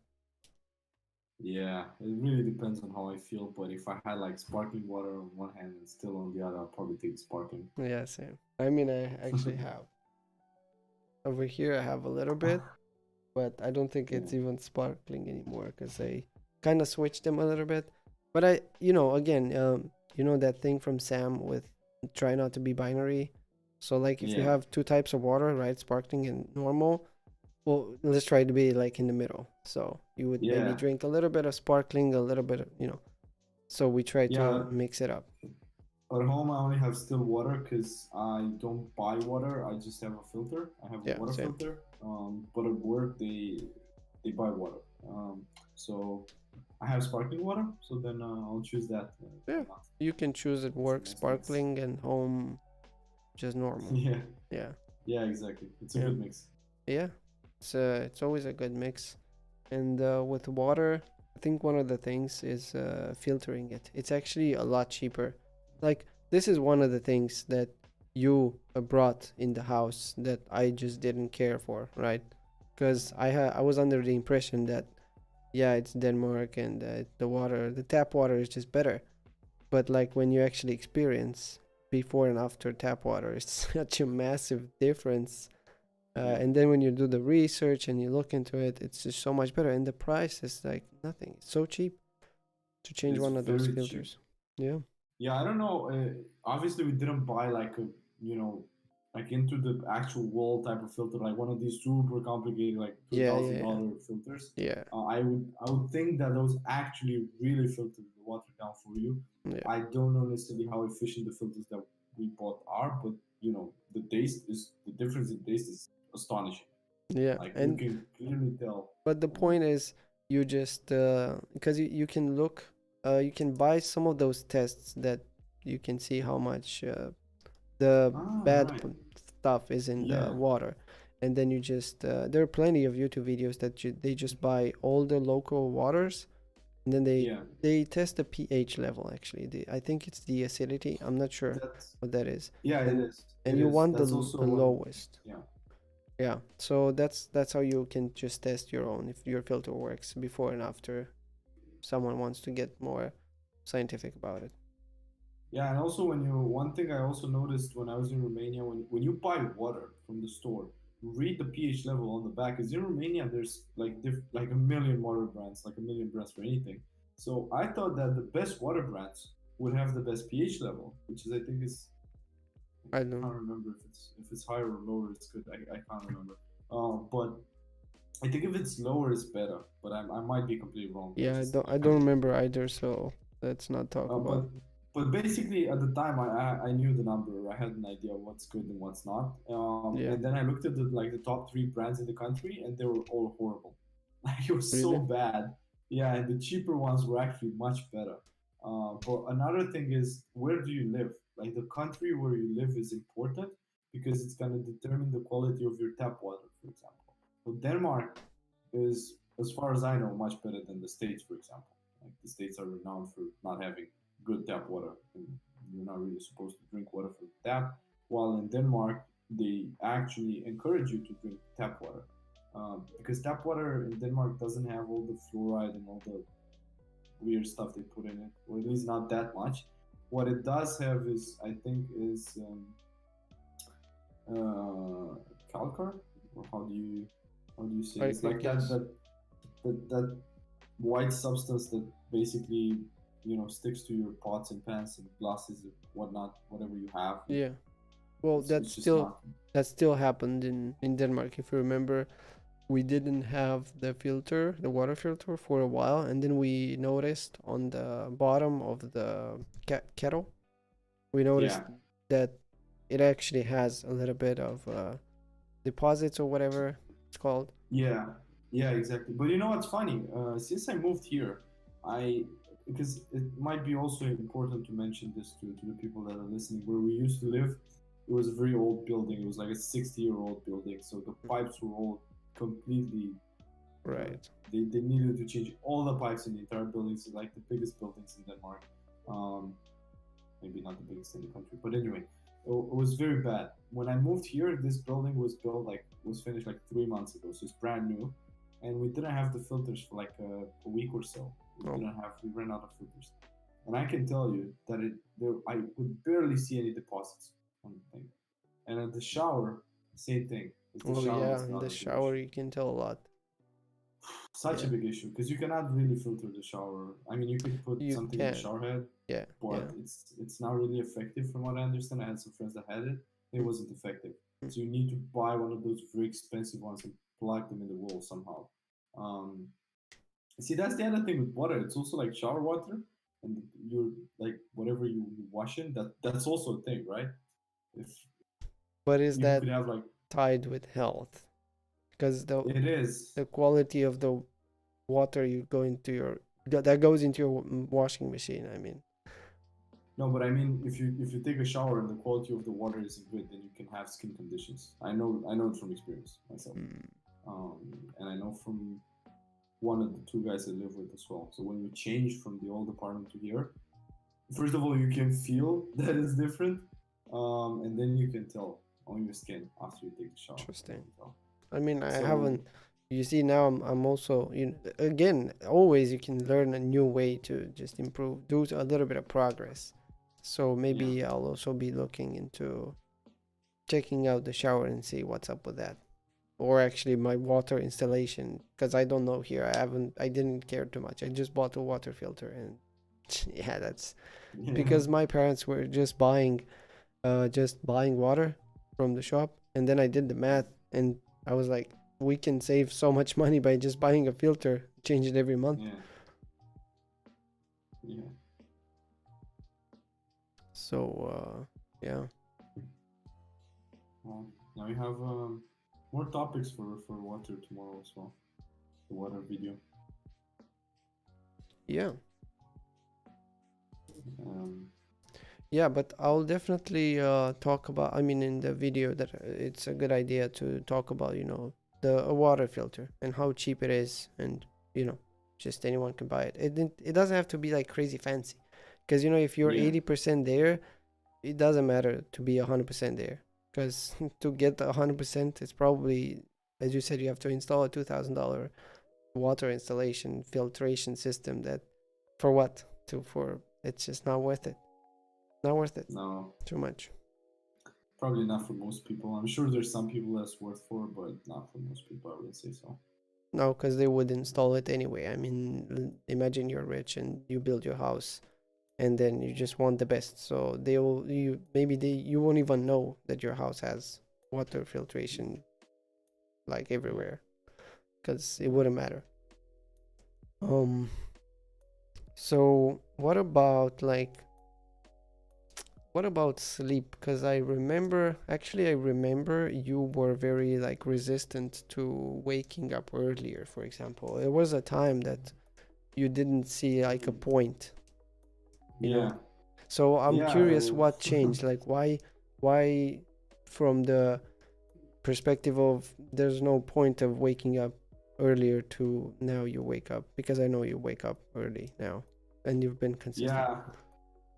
Yeah, I had a period where I would wake up 4:30 every morning. That was also from Jocko. He used to post a picture of his watch every day on Instagram. It said 4:30 a.m. every morning. Go get it. Get after it, right? So I used to do that for a while, but it's not really sustainable in terms of, unless you're living, just you and your spouse, or just by yourself and you have, calm neighbors. You could do it because you just go to sleep at like 9 o'clock or something. You could wake up at like 5. But otherwise, it's just not sustainable. People are in the house, or the neighbor's dog is barking, or something's happening, and you just can't go to sleep at like 9, or at least I can't. Maybe some people just fall asleep like a rock. It's no problem. But in the beginning, it's because of the lifestyle that I had, right? So I didn't go to work. I didn't have a job, like not in the normal Monday, Friday, 9 to 5, whatever job. Yeah. So I was in school, but you know, you know how we were with school. It's like you were, but you weren't. Do it mostly from home, and then never really cared about school anyway, so I wouldn't go to school.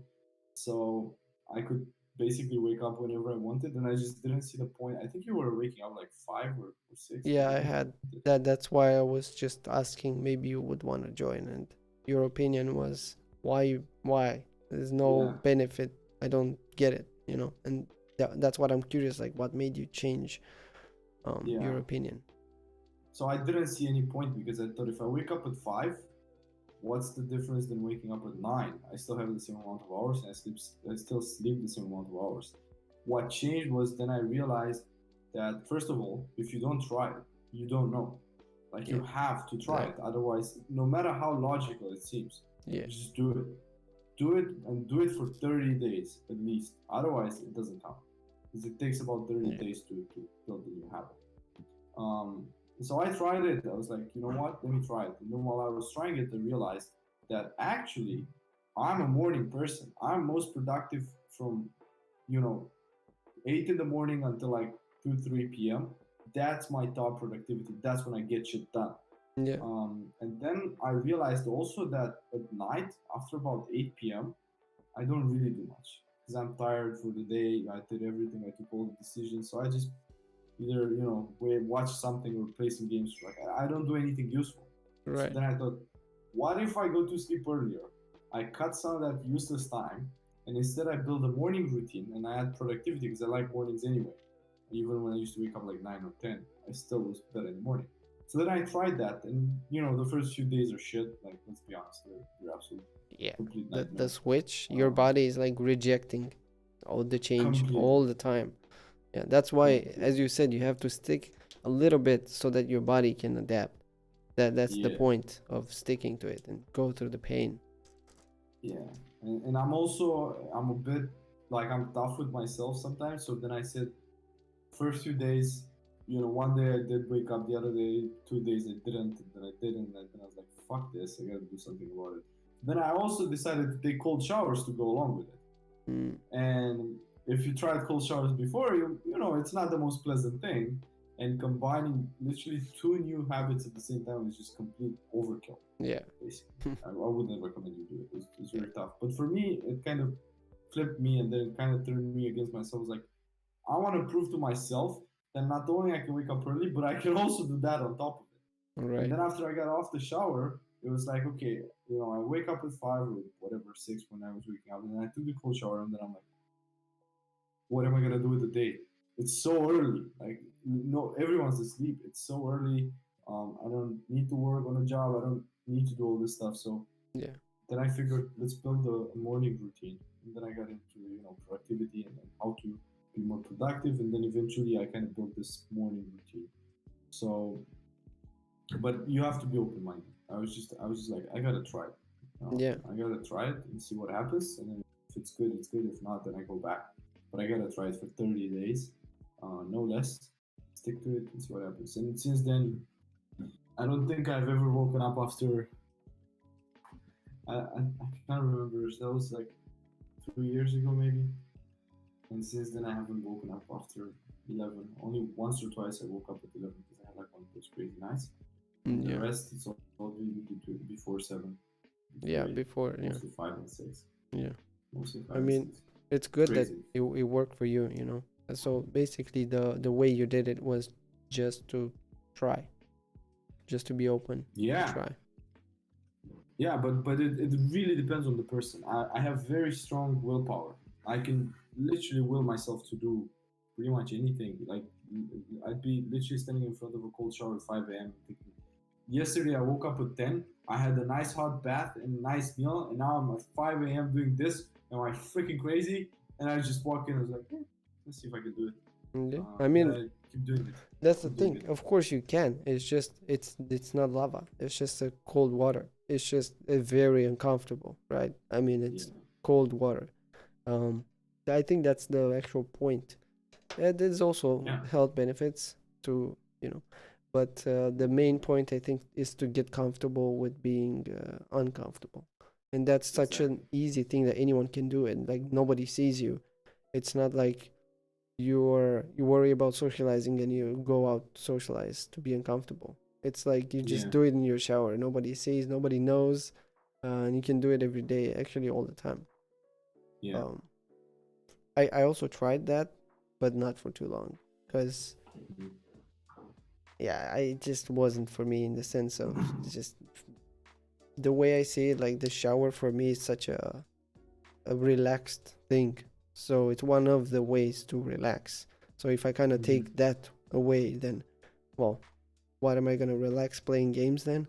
It would like it wouldn't it would work against me in another way. Yeah. So yeah, because Yeah, well, I had the same thing because I did it then, and then after a while I stopped, right? I had the exact same idea in my head. And then my buddy was, I told you that he went keto. He's been doing this cold shower for, I don't know, a year. a year non-stop. Long time, like seriously, like a Well, I long guess he time. got adapted, and then for him it's actually much easier, I suppose. Yeah, but I asked him, I was like, how did you not get tired like the shower? Because I had the same thing. Like the shower is, it's something like when I want to chill, it's like I take a shower. I don't stay for like 20 minutes and waste No, time, no. but I also kind of want to relax when I take a shower, Yeah. right? And I asked him, and he said, look, I just turned it into a routine, to a habit. Every morning, I know that after workout, I don't even have to think about it. I just do it. It's a habit. And then also, he used to work at this restaurant on weekends, so Friday, Saturday, Sunday. When he came back from the restaurant. He had to take a shower because smell like food and everything, so you got to take a shower. And he told me that's when I took a hot shower because that's when I wanted to enjoy it. So what he actually did was take a cold shower and make it a habit together with the morning training. And that's the other thing. We also train in the morning, we exercise in the morning, like 6 a.m. Yeah. Run and whatnot. And as soon as you're done with that, you hop into like a 1 minute, literally 1 minute cold shower. It doesn't have to be longer. And then you're off. And then if you want to take a shower in the evening or some other day, want to relax, you take a hot warm shower and you're good to go. It doesn't mean that you only take cold showers from now on. That's the big thing because when I did it the first time, I thought, okay, from now on I'm only gonna do cold showers. And that kind of, it worked for like a month and a half, and then I kind of dropped this. Like I'm tired of this. Yeah, I actually So- never saw it that way. It's actually an interesting way because Mm. from what I remember, one of the very obvious benefits is that it acts as a shock to the body. So you wake up like, it's a good way, and that's why it worked for you to keep waking, to not going back to sleep. Because if you wake up 5 a.m., take that shower immediately, like within 5 minutes, you don't even have to necessarily, let's say, take the shower. Just get into very cold water, and then the body sees it that maybe like a danger, right? It's like, what is happening? We have to alert everything, so become fully awake. Yeah. So then there's no way you can even go back to sleep, even if you try hard. So Yeah, it's and interesting. also if you have a routine, it's so much better. Like I always have a morning routine. It's also how I am, but it's this thing is if you can build a morning routine for you or an evening routine, it's gonna be so much easier. It's like the shower doesn't like then I would take the shower after I woke up, but now it's not even like that. It's like between waking up and the shower, there's an hour and a half, 2 hours of stuff that I'm doing before I actually get to take the cold shower, before I actually get to get close to the end of the morning routine. So it's pretty crazy actually. But of course, if you're just starting out, baby steps. Yeah, of course. I would, because they also recommend don't just put it on like the coldest and just hop in, because then it's like great, like an actual shock. You can do it like that, of course, but just go like a bit gradually. Yeah, you could turn it to hot and then put it on yourself and then gradually turn colder and colder and colder. So Until that would be recommended. Or you can go the Michael way and just turn it all the way to cold, like you said, up and then I just mean, go under it. that's just faster because it's like the shock is faster, so there's less transition. Yeah. It's just, yeah, it's like a shortcut. So Shortcut to pain. shortcut to pain, yeah. It, that's one of the things, to embrace pain and that discomfort. That's a crazy thing. Yeah. But that's again another huge topic on its own, to embrace pain. Yeah. While I agree with it, sometimes I don't agree with it to a degree. That's why I said that guy, who was it? that book. Goggins. Yeah, that guy, that I don't agree in that way, like how Yeah. he was doing it. But it could be possible that the way I understood the book, maybe I missed the point of the book, right? But from I my mean, I think it's called like "Can't Hurt Me." Is yeah, that the Can't one? Hurt Me. Yeah, Um, I like Goggins, but I do see your point because he's a bit extreme. I think it's a bit yeah, extreme. it was. I do see his point. I do see his point as well. Like I get the message he's trying to transmit. Um, while I like him, he's a lot like Jocko, and I absolutely love Jocko. Um, I can definitely see that it's a bit much. It Some was. areas. He made his point that it's not gonna kill you. It's basically the book would be quoted under that. What doesn't kill you makes you stronger, something like that. He would be Yeah, the actual living proof of that, because yeah, like it's impressive really to see like what he went through. Like really, it's very impressive. But at the same time, I couldn't stop thinking, but why? Like it's so unnecessary to just mm, suffer to that degree. Well, to just prove himself, I suppose. So that's fine. But yeah, again, I was just biased because I was just looking for sense. And that didn't make sense because it wasn't supposed to make any sense. It was yeah. just for him to, it was like a challenge. Yeah, and perhaps for people who haven't read the book or don't know necessarily too much about David Goggins, but he's also I believe, an ex-U.S. Navy SEALs like Yeah. Jocko, and his biggest point is like you said, it's like whatever doesn't kill you makes you stronger. So he's a ultra triathlon runner or something, Yeah. crazy on running and workouts and just basically pushing himself until the brink of literally death. Yeah. Um, and I haven't read the book yet. I have it. I haven't gotten around to reading it, but I know it's Yeah. it He's gets just, pretty crazy. I would recommend, if you have the book, I would highly recommend the audiobook, because the audiobook is actually a very unique concept. I've never seen this concept. It's like the author is talking, like is reading the book, and then after something important happens, like Goggins and the author having like a podcast in between the chapters where he Uh, explains why that happened, or like more extensive information. So I thought like this is a very interesting way of making an audiobook, because the experience is so much more different. Because then he's yeah, like, oh, and then they talk literally as on of a podcast, like, man, how'd you do? Like the author is asking, I mean the guy who reads, uh, right. like, man, how'd you do that? And like, yeah, that was like crazy, and then you get more insight compared to the paper book. But it's very long. It has like 13 hours, and it's well, if you look at the ratings, it's one of the best rated books actually. Um, Yeah, I mean, I get why. It yeah, just yeah, teaches people how to get out of their comfort zone, and the concept of if you're not gonna get out of your comfort zone, you're not gonna achieve anything. You're not gonna improve yourself. You're not gonna become better. It's just that he shows you the absolute extremist versions of that. yeah, Um, Takes it to the limit, pedal to the metal, basically. yeah. But now that you mentioned, actually, I will take a look at that because you know how we absorb content on 2x speed Oh yeah, all the time. It's but that works. It depends on what kind of material it is. Because if it's very yeah, technical, you can't go like. I mean, you can, but I don't know if you you're not gonna understand. get it. Yeah, No, but no. the But I think with an audiobook, I can easily do on podcast. I do two x easily, oh yeah, and then if it's a bit more technical, I do 1.5. I just don't do 1x speed. I cannot. no, no, It's slow motion it's at this point. so slow. It's And astonishing how slow it is. yeah, and it's, well, from the our mind of, if like seeking for efficiency is just a waste of time. I mean, why spend more time when you can spend less? Because you still get Yeah. the same message, but as you said, you don't watch like a movie like that, because then the point of the movie is to be artistical. So yeah, in that case, it's Of relaxing. course. But a lot of because when you also understand how the algorithm works on YouTube and all that, everyone is just trying to make such a long video and just say something within 5 seconds.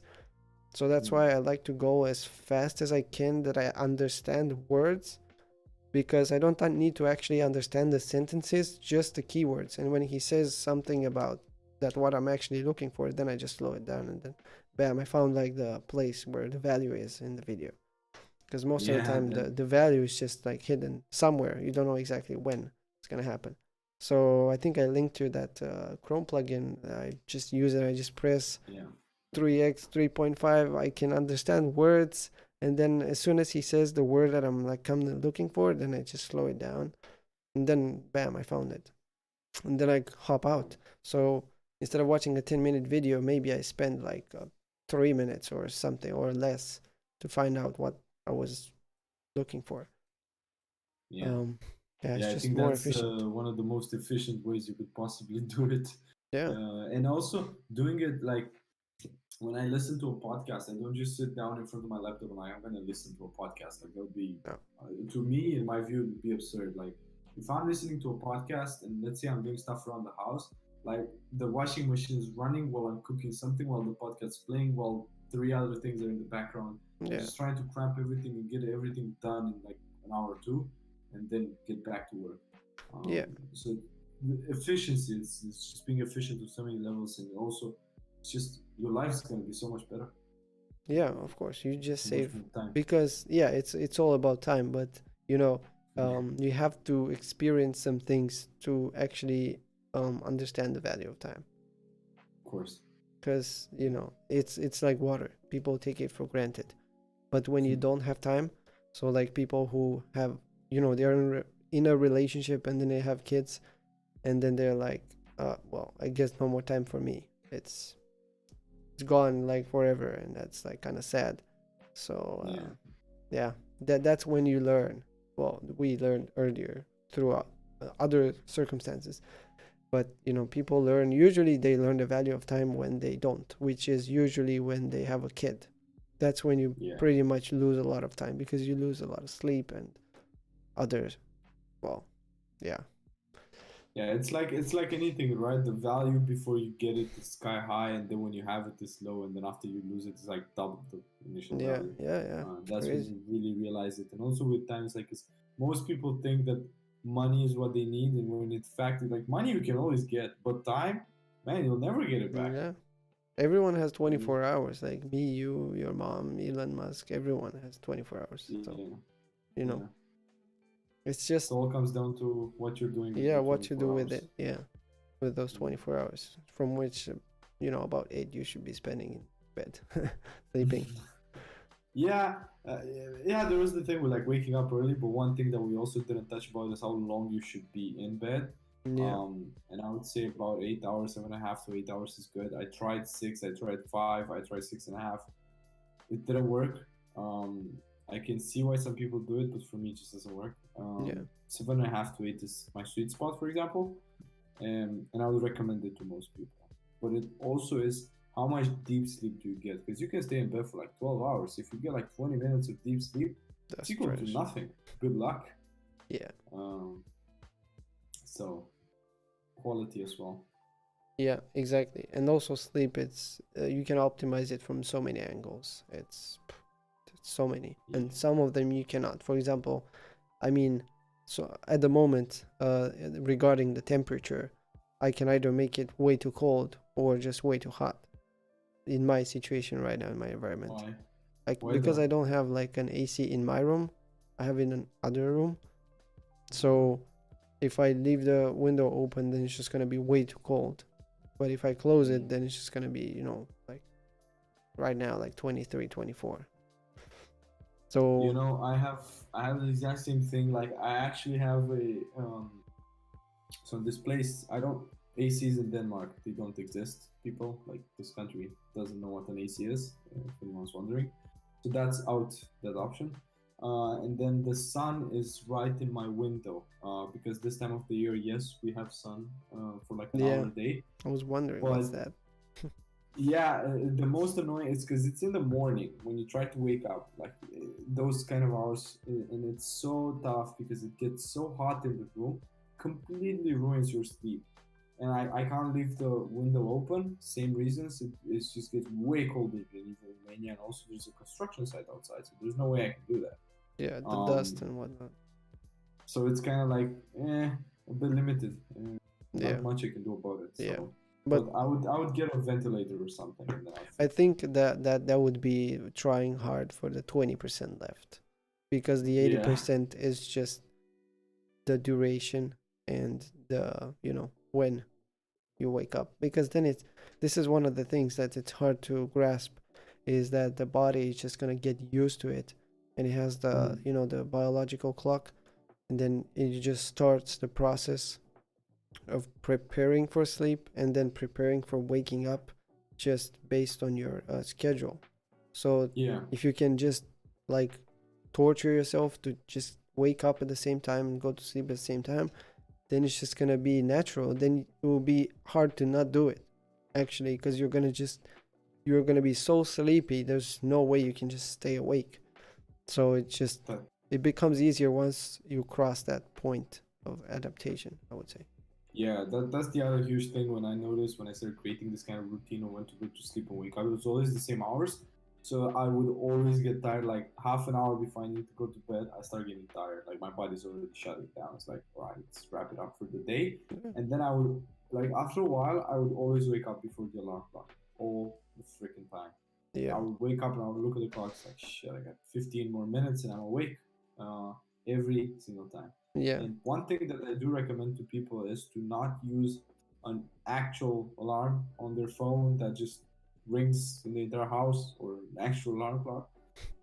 If you can, I have an Apple Watch, but if you can get like I don't know, a smart band, a Oh ring, god, yeah. Like I have a very like one cheap of one. those, and Yeah. anything that just vibrates, wakes you up in vibration, the difference is staggering. And if you sleep with someone, congratulations, you're not gonna have to wake them up every morning again if they sleep longer than you. Yeah. So it's so much better. Yeah, yeah, I So agree. much better. That's actually the only reason that I bought this, just because it can wake me up based on the sleep cycles. I Yeah. mean, the app has an algorithm, and this just better through vibration, as you said. Yeah. And it's nice. It's cheap and it just sits in your hand, on your hand, wrist. Yeah.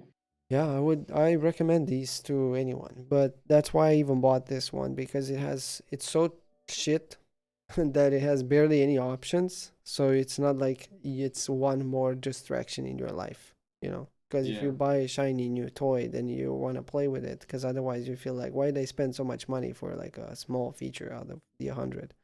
But this is like 5 features, so there's nothing to waste my time on. So that Yeah. was my thinking with this.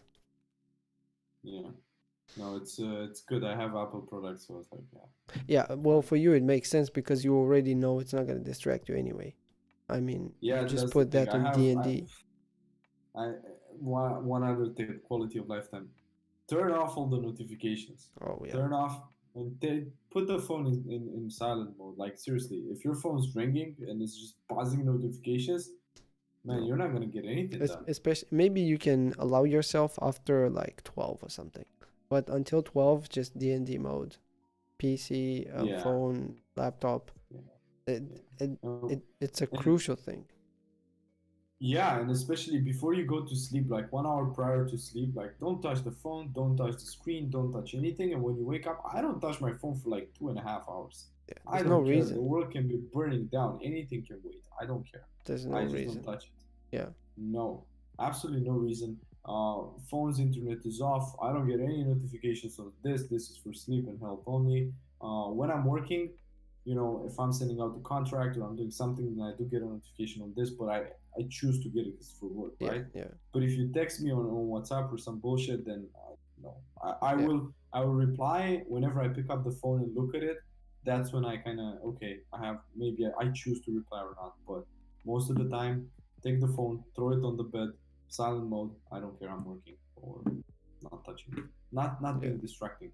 yeah. Again, eliminating the distractions Yeah, as much as and the possible. implications actually are huge, because if you go on like the habit, if you have the habit of going on social media the first thing, because that's your way of getting out of bed, which that's a strategy for some people, right? To get So out of bad. bed, because it's a habit. So it they don't question it. It's just the way they do it. And then they see Yeah. all these people on Instagrams with perfect lives, and then they feel like shit the entire day. And then your mood is absolute garbage, and the entire day you're gonna have that filter of whatever you do, it's not good enough as the people you just saw in the morning, because Yeah. they have perfect lives, and no, they don't have perfect lives. That's not. No matter There's no how such rich or thing. whatever, No. everyone has problems. Everyone has There's issues. always Everyone. sacrifices to be made. Like Yeah. in any, yeah, there's no such thing. You can be just one thing. We are always, it's about like the how much you are of what. And a Yeah. very simple example is, people have, and I also have was in this trap. People believe they are either like introverted or extroverted, Mm. but we are both. It's just where are you more? Are you more this or more that? And also there's another level of complexity, because sometimes you are more this and more that. Um, yeah, it's Yeah. For when you study psychology, and this is another topic we could take 10 hours into basically. for sure. When you look into psychology, it's like you say, it's a spectrum, right? It's not just I'm extroverted, so forever in my life, every moment of every day, I'm extroverted. Yeah, No, exactly. it doesn't work like that. Like Exactly. nobody, never. Your brain basically shifts between, let's say, introverted and extroverted, and sometimes you're extroverted and sometimes you're just introverted. Yeah. I had a situation recently where I went out and to meet like a group of new people that I never met before, and I was quite introverted. And you know me, like I'm Yeah. the most extroverted person ever. Yeah. But I was quite introverted. Like I wouldn't spark up any new topics. I was very quiet the entire time. I don't know why. I just felt like it. It Yeah. wasn't anything in particular, and that happens. And I think the same Yeah. happens to you as well. Yeah. Uh, For me, it depends a lot on the environment, yeah. like on my comfort level, I would say. Hmm. But I mean, I could be, extroverted on purpose if I would want to, but it's the amount of energy I would have to use would be crazy. It wouldn't be. Hmm. It would be significantly more than a natural extrovert.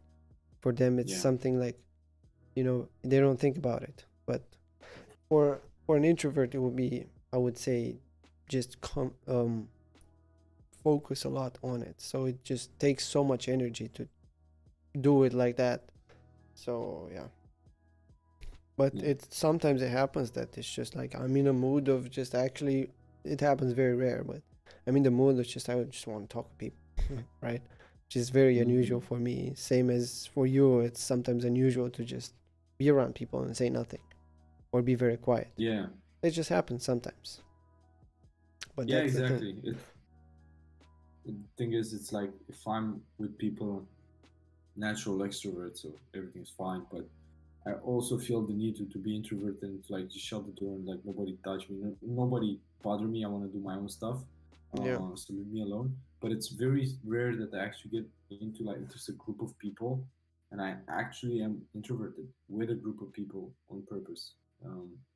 So Yeah. it can happen. Yeah. It can happen. And it's also based again the on what you believe, because I used to believe that, oh, because that's the thing, you learn what extroversion introversion means, and then you decide which side you are, and then you believe you are that, so then Mm. you're just gonna constantly act just that way, Yeah. because you cannot be the other way. That's not who you are, right? Yeah. It's like it's not you, so you don't do that. But that's Yeah. bullshit, because it's all about the belief. Because I'm pretty sure you take an introvert and then just do an exercise and then just make him believe he's an extrovert, and in a while he's just gonna not stop talking. Basically, Mm. it's about how he believes in this, and this works with anything, like with money and success and whatever. It's about what you believe, and this is very tied with like why some people are able to give up addictions and some people are not. And in my opinion, I think it's because Like the alcoholic person, their goal is to, they say, I'm just gonna stop drinking alcohol, but they still believe they're an alcoholic. So first you have to change the belief, and then the behavior is just gonna change naturally. Because if you believe you're not an alcoholic, why would you drink? Because you believe you're not one. So that's again one example that you wanna aim at the core, at the belief, and then everything else changes, like the manifestation of that. And just have to kind of brainwash a person that they are not alcoholic, and then they're gonna act like not one. So it comes down to the mindset and how you think about stuff, and your core beliefs, and the core, like the building blocks of really how you go about your everyday life. um, and that's so important. That's crucial.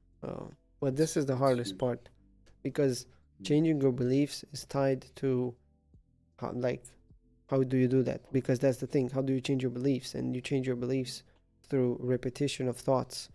So in order to to have the skill to change your own beliefs, you need to believe in like how you do it with thoughts. So that's why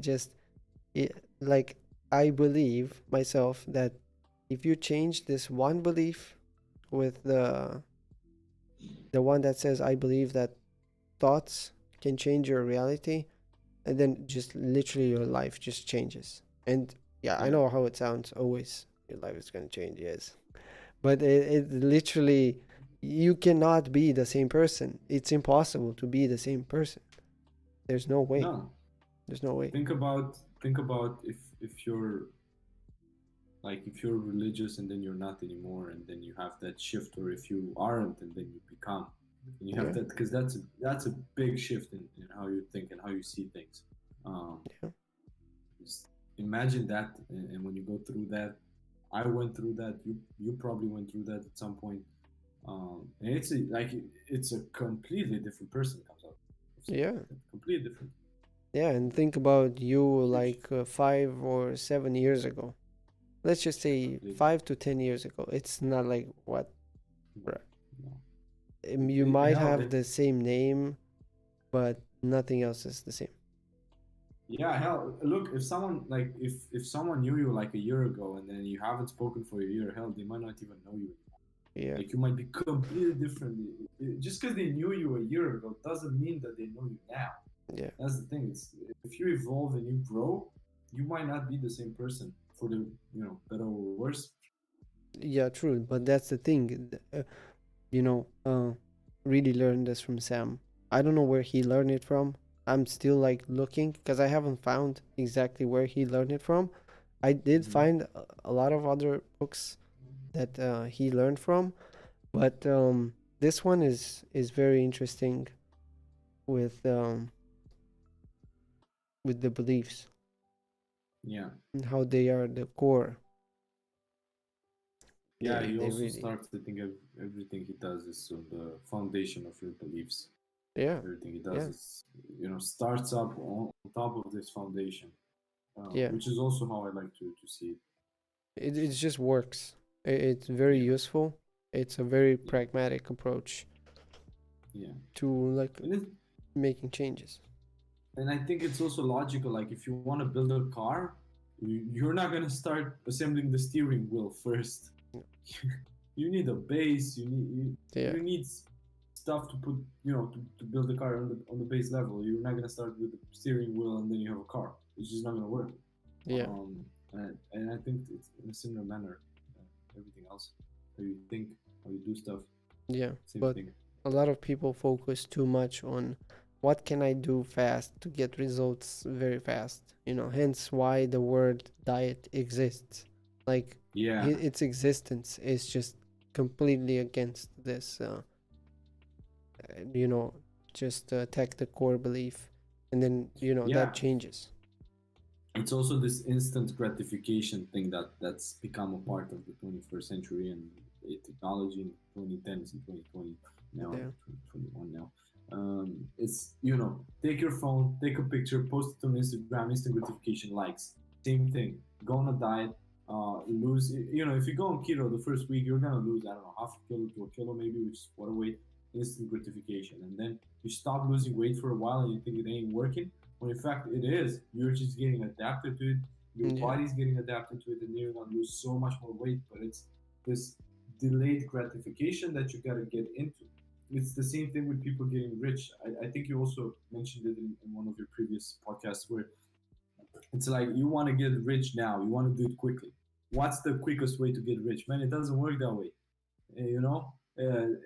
I'm sure Elon Musk became rich overnight after he worked his ass off for like 30 years. Yeah, people don't Uh, look at the failures and the hours they put in. It just looks like, yeah, oh yeah, he just at what happens after, right? Nobody yeah. looks at behind the scenes.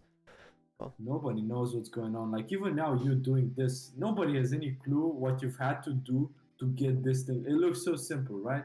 You're on yeah, a it chair looks and you're simple. speaking live, and I'm speaking with you, and it looks so simple, and you can do. But the amount of stuff that you Yeah, had to do to get to this point, yeah, like that is true. It is. I mean, uh, compared to my own standards, it's not that much, but to someone else's, it could be like that is too much, right? yeah, Because yeah. I like to kind of overkill on things, just to over deliver. Um, and Well, from my subjective perspective, then I would say I can certainly see the amount of stuff that you had to do. It's not like you just enter the room, you put a chair there, and then you press the button and you because drink the you license. can do that, right? I mean, that's the same thing in the end. Um, Yeah, yeah. So, but if there is a person there, because they are, that they just stream yeah, from their phone and they have, they can help others and be more impactful than yeah, someone like me, then you could get the conclusion that, well, they're just more successful because it works better. So they don't need all mm, this. I mean, the fancy stuff and whatever. You don't really need that, but it's yeah, again, it's a bit subjective. This, yeah. But I think it's still the point of instant versus delayed gratification. Is just people just accept this instant gratification all the time. Do it now, get it quick, yeah. right now, right this second. Everything. But it's just the way they grew up. I mean, that's the environment in which they grew in, and it's very Yeah, hard to escape it. And like you think about a kid now. Imagine you are in first grade, because it's not like how it was when we were kids.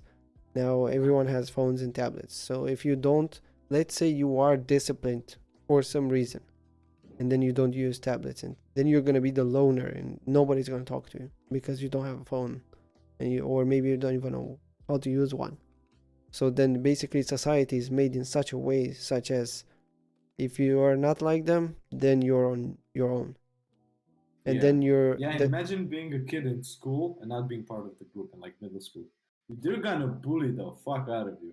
Like yeah, people are gonna bully you. yeah, and then because your parents maybe don't explain to you, I mean, they don't understand that kids are different. They would Mm. just conclude that my kid is sick or something. He is Yeah, mentally something, and then um, a lot of people, they actually have no actual mental illnesses, but they just believe they have, so they develop them because they actually wished for them. So that's yeah, actually the tricky part. Because once you convince, because it's a lot easier. Think about it. It's like you can blame someone else who's not yourself, because you blame the disease which is affecting you, which is not you. hmm, So then yeah, you can say, "Oh, I'm depressed, and because of this, uh, I don't need to do anything because it's not me. I'm doomed, right?" yeah. It's the depression, and I can't do anything about it. It's just the depression. But Yeah, some cases it is like that. Like some people are actually depressed, and that's really bad. And yeah, there's yeah, certain yeah, scenarios where you have an illness or something is really bad. yeah, But there's a lot of cases where people are just different. You're like when I was a kid, and probably you too, from what I know, is like you're always different than the rest of the pack. Not in a way that you're special or anything like that, but no, but just just different. different. Yeah, Yeah. So I would rather than go and when you had like a birthday or something and everyone would just gather and it would be absolutely ridiculous and doing something in the group and having fun and whatnot. I would just see it as pretty boring at the time, and I would just want to go and play games or do something Yeah, on yeah, the computer. yeah, And nobody wanted to do it, also because they didn't understand it. Um, but they just didn't want to do it. yeah. And I was like the weird one out. And then yeah, But you can make that choice. That's the thing. A lot of people think they yeah, don't have an option, and there's also a lot. It's a bit connected with the need to belong. Like, mm, well, if we are to think in typology kind of framework and temperaments and all that, like me and you, psychology. Yeah, yeah, me and you, we don't really have that need to belong to some group in order mm, to determine our value. But there are, most people, the bigger percentage, they that's a very need that they have. They want to belong, and they're just gonna do anything in order to yeah, belong. So that's why a lot of people, they like, I think a lot of kids, they don't actually like the taste of alcohol and drugs, but they just do them because that's how they can join the group. So they belong mm, to someone. So they don't feel like lonely. So that's the thing. You have that choice. Are you gonna be yeah, yourself and be lonely, or are you gonna be like everyone else? I mean, not like everyone else, but someone else that you don't want to be, but then you are accepted. So yeah, it sucks to have to make this choice. But as a kid, like, parents don't teach you, like, what are you gonna do? um, yeah. Unfortunately, not. And parents also should realize that you, man, whoever, like, you're in control of your life. The only reason why you are where you are is because of you. Nobody else. It's nobody else's fault. Take ownership of your life, your choices, and you always have a choice. You always have a choice. Even when you don't have a Yeah, choice, you have a choice in how you react to whatever's happening to you. You yeah, can of course, react that's huge, in a good actually. way or a bad way. Even when life doesn't give you a choice on what's going to happen, at least you can choose how you can react to it. So Yeah, you always have a choice, no matter what. And it's all about take ownership on everything. Because if you don't, you're never going to change anything. You're never going to improve. If you don't take ownership, it's like it's his fault. Well, if you were to blame me and say it's your fault, even if it wasn't mine, I was just like, fine, it's my fault. Sorry, I did this, and then I'm gonna look at how to improve it next time. You're not. You're just gonna be yeah, like, I put the blame on you. Your fault. I'm not gonna improve shit. yeah, because it Who wasn't my walks? fault. Who? Yeah, Yeah. So who walks away better? I do, because I developed myself and I learned from it, and I was yeah. able to change it. So So this is why I think a lot of people, they just come down to blaming something else that's not them. So when they cannot find maybe a family member or someone, they read about depression, and then 2 out of 5 symptoms, and that's it. They're yeah, they're like self-diagnosing that we are depressed. But that's and the problem is, because then you might ask, they might say that um, I've been diagnosed by a professional. And then at that point, you would say, well, I guess that's better than what you diagnosed yourself. But I think people just self-induce themselves into being depressed, because once you start believing you are depressed, it doesn't take too long to actually become actually depressed, more clinically depressed. Um, yeah, yeah. yeah, So that's the thing. And trying to explain that, well, you just stop being depressed, you know eh, they will refuse, because that's how they believe. That's the thing. yeah, You have to change the belief that no, you are not, even though maybe they actually literally are, but they have to act as if they're not. That's yeah, that bullshit with fake it till you make it, but it's such a true thing if you really think about it. It does work, yeah. but you have to believe in it. That's Of course. And try to be ethical, moral about it. At yeah. least. Yeah. Okay. Well, what else? So I mean, the amount of things we can talk about, basically We, infinite. we, we can But keep going. I mean, on and Yeah. on and on. So many topics. I mean, like I said, I hope that the next time we can touch more into psychology as well, because lately I've been all in psychology. I'm just trying to Yeah. learn people and like how to talk with people and how to kind of not like manipulate people, but kind of learn to understand them. Like you Oh, have that role, right? Ask to understand. Don't yeah, just yeah, assume. exactly. Yeah. So I've been trying to do that like a lot. Yeah. Yeah, I've It's actually also began today with that Please Understand Me book, which is Mhm. basically a very basis of what that C.S. Joseph guy, like his Mhm. entire thing is based on this book and some others, because that's, you know, how it works. They just help each other Yeah, and then they keep developing. It's a more yeah, simplified version, but I agree with it because it just divides the people in just to four areas. You know, the four, you also know them, the big yeah. four. And that's just more easy because his argument is, well, you can see these things because you cannot see someone's thoughts. So, you know, the other 16 types, that's kind of, those are very like assumptions. And again, you would have to ask to get like a response, which is manifestation of a thought.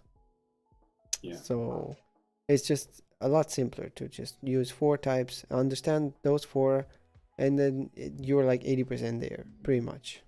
Like what Mm. C.S. Joseph is doing, it's great, but I think it's crazy overkill, and it's just not necessary to go that much in depth. But he likes it, so Yeah. it's fine. Yeah, if you learn it and then you apply it, I'm like it's a theory, right? But then when I apply it, it's like, holy shit, theory or not, it's if it's a theory, how the hell is it right every time? Every time, it just works.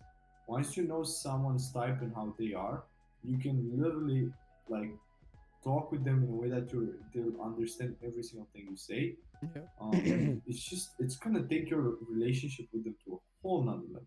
Yeah, they just, Um, it's that need of feeling understood, and this is pretty much yeah, universal. It's like yeah. everyone And, wants that. and, and of course, you can also manipulate people with it, Oh, yeah, of which you shouldn't do because, course. you know. Because, yeah, I mean, that's the other side of the coin. But you Yeah, also yeah, learn how others can manipulate you. But yeah, it's also, if that's the thing, if manipulation is done well, even no matter how much knowledge you have, you still won't figure it out. Because yeah. that's the It's point. Yeah, it's the easiest example of this is like when you learn kind of how your kid is, right? So what type your kid is. Oh, And you yeah. just have like when you're trying to tell him to go to bed, right? So with one type you tell him to go to bed and he just look at you, tell you fuck you and then just go back to playing. But Yeah. if you tell him, do you want to go to bed now or in 5 minutes? Yeah. Because you gave him the illusion of choice, he's gonna choose one and then he's gonna be fine with it because certain kids prefer the freedom of choice. Right. Since they're a Correct. kid, it's like an illusion. And some, Well, whereas other kids prefer to be just told what to do, and they'll yeah. do it because they should do it. Yeah. So, And this also manifests in adults as well. It's just that, you of know, course, it's it's it's less, it's a bit harder to trick them, not like kids. yeah, Yeah. yeah, you wouldn't be able to kind of get away with. Do you want to go to bed now or in 5 minutes? Yeah. That would It get involved. maybe, but not as easy as with a kid. No. But yeah, I'm also starting because, well, for me it makes well, for you as well, especially because you deal with people, a lot of people on a daily Yeah. basis. Yeah. And I will also be dealing with a lot of people in the as guests, and but significantly less than you actually. So for you Yeah. will be like faster to, because you get to do more practice. That's the thing. You're gonna get Yeah. practice faster. For me, psychology is just very important, but I really like it. That's the thing. I just Yeah, absolutely love it. because it works. It works. It's like it's amazing when you learn about it, when you actually go and do it. You're like, I have never been able to get this guy to do this. I learned this and I was able to get him to do it in under 30 seconds. I'm like, Yeah, wow, it just yeah, that's works. crazy. And again using it in for the better of your life and Yeah, others, yeah, of course. not for No, um, being manipulating people into doing weird stuff, which you probably can't anyway. I mean, Unless you're a complete expert, in which case, fair enough. For sure, it also depends on like the level of development of that person. Because if they're Yeah. like just literally by the book, because some people are exactly like it's Yeah. crazy. It's just literally by the book. But the people who are more developed, they are not quite. You're not quite sure because it's like sometimes it's something, sometimes it's completely different, and it's a Yeah. bit trickier. Um, but like that's the least amount of people who actually care about this. Majority don't really, like Yeah. consumers, even business owners. It doesn't mean that you have a business, and even if it works, that you actually necessarily read a book about anything in your life. You can just do it without. It's Yeah. perfectly doable, and people have done it. So Yeah. yeah, but it's pretty cool to apply these things, because it works, and it's all about listening. You just have to listen. That's the main thing, and then you make in your head a bunch of predictions, and then you ask a bunch of questions, and then if your predictions are correct, then like you got it, like Yeah. exactly kind of what's gonna happen, and then you just think, okay, so now I got it, and then you can just drive it in whichever direction you want from that point, and it's just gonna Yeah. work. Hello, Steed Feed, what's up? Haven't seen you in a while. It's been a long time. Um, Yeah. Damn, we've been at this for what, 2 hours and 21 minutes. It's just so Holy fast, shit. right? So Wow. the time there is 7:22. Yeah, it's 7:22. Wow. I just literally just look because I didn't look at the time. It's like, wow, 2 hours. Yeah, yeah, it's Now, fast. now I get it when I watch Rogan's podcast. It's like, dude, 3 hours passed by. It's like, holy shit, 3 hours. It was like Yeah, 5 minutes. It's like, wow, crazy, crazy. But yeah. And also hello to everyone else who is watching. Um, Saltwater Sam.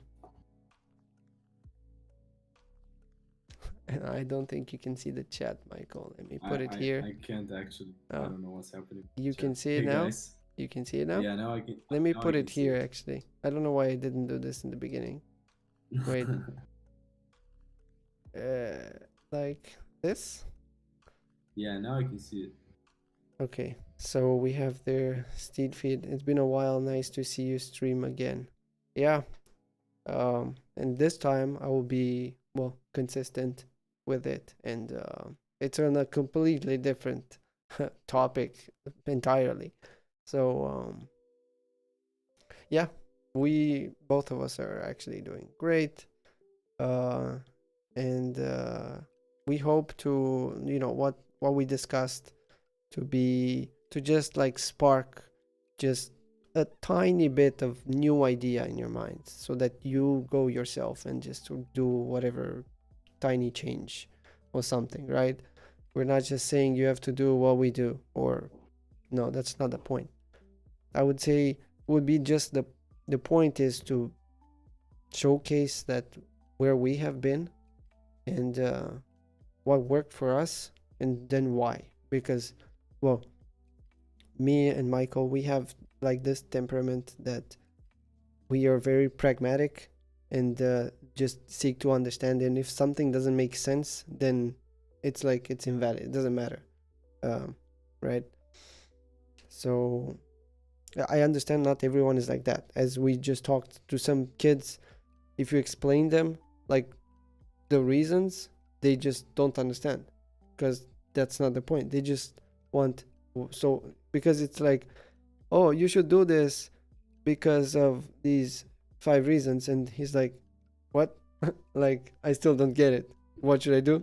And then you just say, go do that. Yeah, okay, cool. And that's how I get it. So that's the thing. I was one of those annoying kids that say that just constantly ask questions like, why this, why that?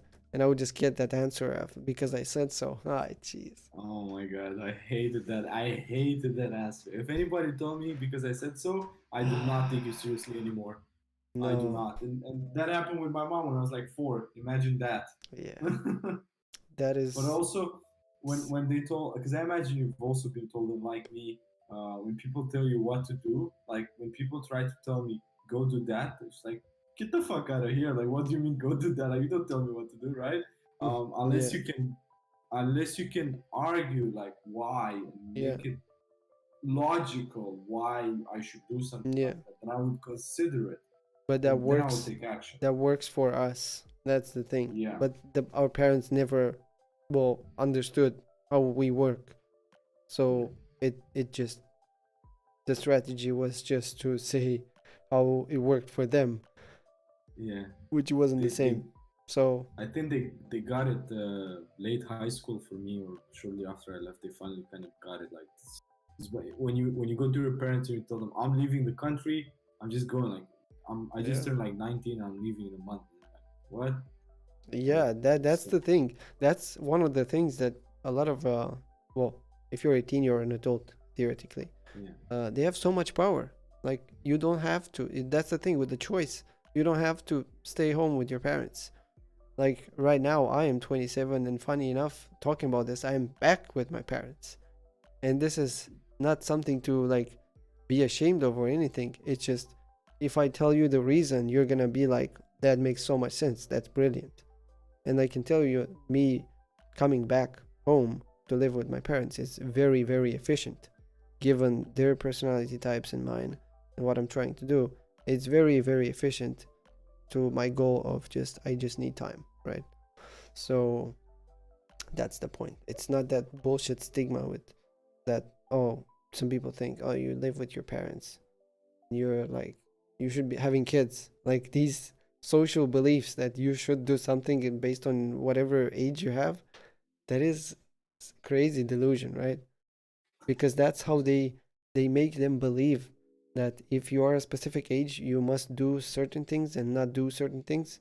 So that's why a lot of people are just like, oh, that's not for me, I'm old, or I'm old, therefore I'm unhealthy, and my health is, I'm sick, right? Because that's what they put in their heads. It's so sad. Hello, Unwell. Why is your name Unwell? I hope you're doing well. yeah, health podcast, and we have Yeah, unwell. we are talking about health. I haven't put a title. I guess I don't know where it is. I think it's in the other. It doesn't matter. But if you guys have any suggestions, I like the word unwell, and I am unwell. Ah, damn! Why are you unwell? Maybe we can help you with your unwellness. In case maybe you don't want to be well, so then there's nothing to help with. But yeah, we talk about health, but which is there was nothing planned, no questions or anything, because I knew that with Michael, well, we have so many things in common. Like our paradigms are very, very similar because we learned from kind of the same sources a lot, and we live together. So Yeah, maybe you should also have someone completely opposite at some point on the podcast. That would be fun. yeah, that would be interesting because that would actually be very challenging for me. Yeah.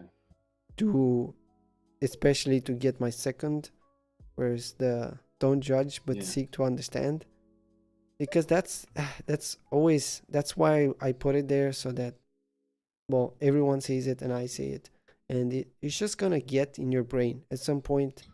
You're just gonna remember it. It's just gonna pop in your subconscious. It's just gonna learn it because that's how it learns. It's through repetition. Some things can't be helped. Well, I agree that some things cannot be helped, but maybe not cured at 100%. But if you do, 1% progress, that's just better, right? That's just, it's not curing something, but you just make it better. That's the point. And I believe you can make anything. I would say you can make better. Challenge accepted. Yeah, I think you can do anything better, but that's the thing. It's about your own standards, and I know this myself a lot.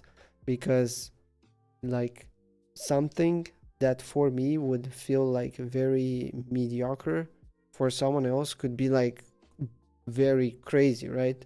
And the other way around, it's possible. So Yeah. that's why I also put the first one, which is constant progress, and it's about did you do did you do progress or not? Not how much, but if you did or not. That's the entire point.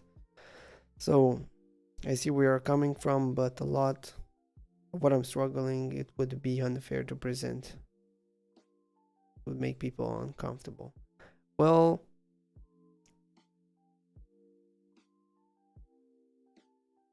that is a I think it Jesus, comes down to do my also voice.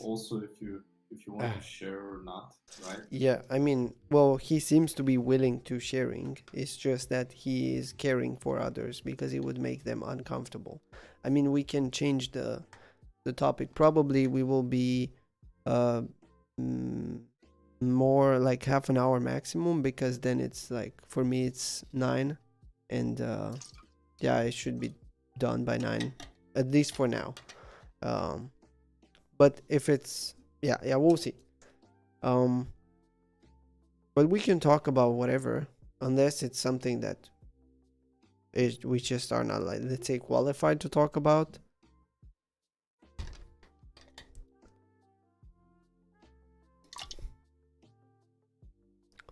Yeah, because that's the point.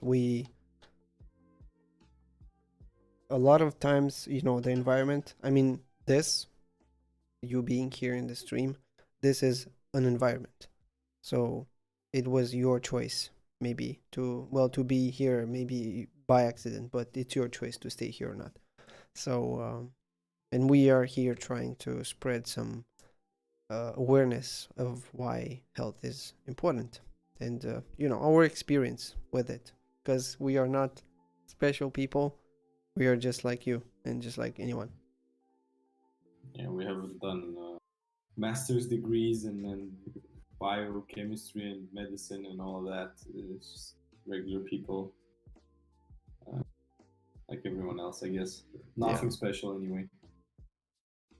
Well, okay, and well, I hope you will like figure that out, and maybe in the future, or whatever talks are we gonna have in the future, because I plan to have, well, I don't know exactly, because that's what I'm practicing right now, is to kind of choose like something, but then not try too hard to figure it out, like how it's gonna happen, because of, well, this is I could talk a lot about this, but that would be a very big topic. um yeah, but my hope is that at every person that comes and just listens for a while to the live stream, they get a little bit of inspiration to start to care more about like themselves, because I would like to make people, like, at the end, to be like, maybe I'm missing out on something here, right? Maybe there's something I'm missing out, and maybe I'm not incurable, or cursed, or doomed, these words. So yeah. I meant to say BRB. I thought on I thought that would meant not right now. That's how I read it. You see, this, I made an assumption. So the not right now, I thought it means not right now. So that would be against my second one, refrain from assumptions. So See, I did the same thing. Because from my screen, I can't see the RN. I thought it was an M. I was like, never mind. Oh, But yeah. but then I was like, where's the V? Yeah. Not on. Yeah. Well, it happens. Anyway. Yeah, we're learning here. That's the point. Yeah. Yeah. 100%. So I'll see. Yeah, and about. I'll actually have to run as well in a bit. Yeah. My son's going to. It's like starting to get dark. It's like, the hour shifted four I think. Yeah, In it did, Denmark. yeah. Well, not just in Denmark, but most of the world. A couple of days ago, now it's crazy. It's like light at freaking 8, 9 o'clock. It's insane. Yeah, I mean in Denmark the night is gonna be in July like 3 hours, Yeah, basically barely any. for whoever doesn't live around Scandinavia, at least in Denmark, it's like in the summer it gets dark around midnight and it's never really dark, and then it gets light around 3:30 in the morning. But the night is never really night. It's like you can Yeah, always see. You don't yeah. have that pitch black kind of feeling. It's insane. That was a big change that I also experienced. Um, Mm.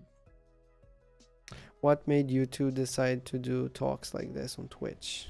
Was it a specific event or something? Well, he like I am the look like this is an indirect form of feedback because this would be like a show and I would be the host and he's the guest. But you see on the screen, like you cannot tell who's who, right? Because I didn't make it clear. So I'll know for next time.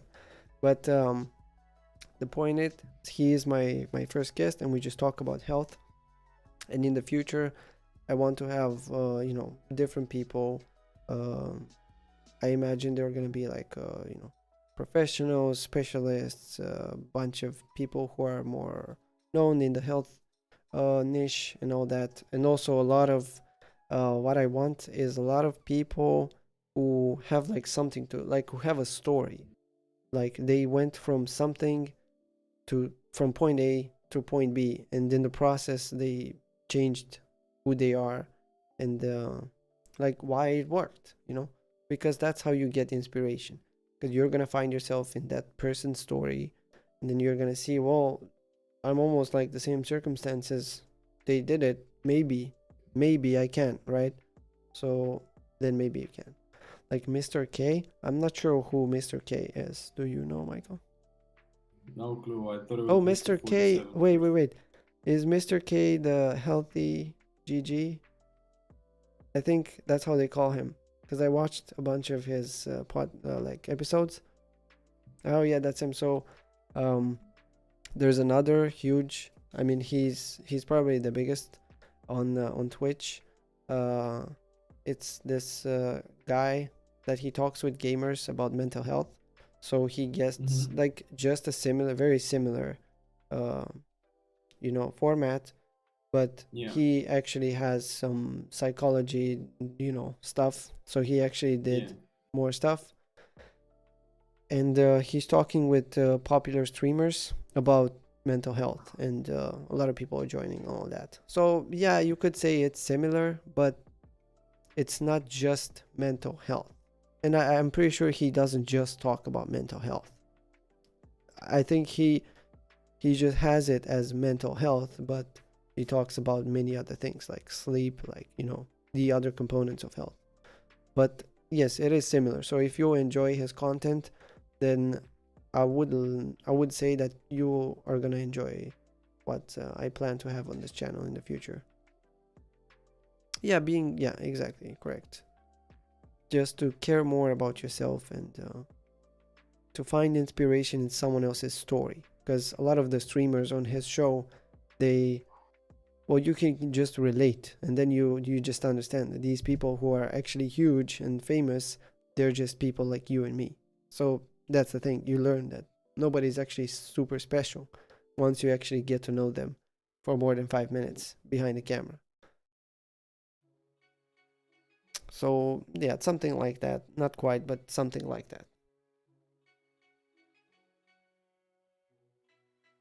Well, that was interesting. Maybe we can end it. What do you think, Michael? Yeah, I'll have to go 2 soon hours actually, but and 40 it minutes. was Yeah, that was very wow, long actually. that was crazy. I really liked Yeah, that. and And if you think about how little we talked, really, like just so little, right? yeah, talk so much about so much stuff. It's insane. It's absolutely insane. But I'm sure we'll do this again. Oh yeah, for sure. Yeah. Yeah.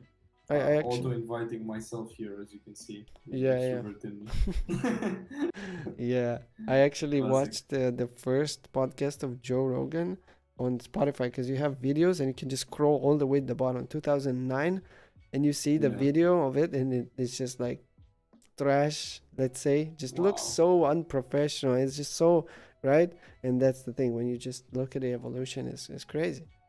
Yeah. Um, so it's all about just starting, and this was the. I mean, for me, it's still like the hardest lesson to just fucking Yeah. start and just stop overthinking. Right. And man, Well, good job for being here and for you know yep. making this happen. And thanks a lot for having me as the first guest. I really appreciate that. Yeah. Uh, Super happy thank to have you. done this. Yeah, thank you for coming and talking. I hope people just got, as I said, just a tiny bit of inspiration to do something, and I think it's gonna be great in the future. And Yeah. yeah, looking forward to having you.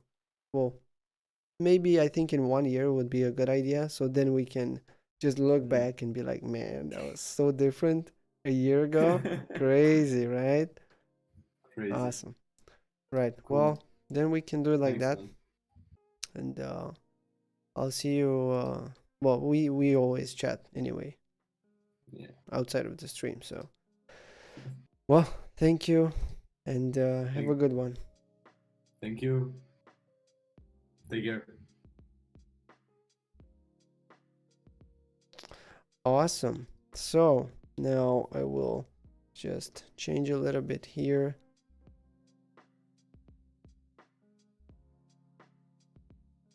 Perfect. Yeah. So yeah, thank you guys for who was here, who was listening. I really appreciate it. This is a start of what I envision as something, let's say, very big that's gonna happen one day. So you being here. Thank you, Isa7, for the follow. Um, you being here, I hope it's gonna. I mean, I hope you're just gonna stick around because it's in your benefit after all. That's the entire point of this. To create a community and to share our experiences and learn from each other. Well, it looks better here than on Facebook. Yeah, I actually have no idea how it looks on Facebook. I haven't even checked. But I'm glad you found it on Twitch because for now Twitch is gonna be the main platform. Because it has the most tools and because of some algorithm stuff. But again, thank you for watching, and I'll see you on Monday. You can check the exact schedule. I mean, it's the same hours. It's basically on Monday, but 2 hours and 43 minutes ago. So on Monday, look at your own time, and then just 2 hours and 43 minutes ago. Yeah, I mean, I really enjoyed the chat with Michael. It wasn't, crazy organized with me with questions, and like I'm very early in being a host, especially with my limited consumption of podcasts to actually learn like how to be a good host. But I'm sure I'm gonna learn with time, and it's gonna be much better in the future. So again, thank you for being here, and I'll see you on Monday, 2 hours and 45 minutes ago. Just think it like that, easy. See ya.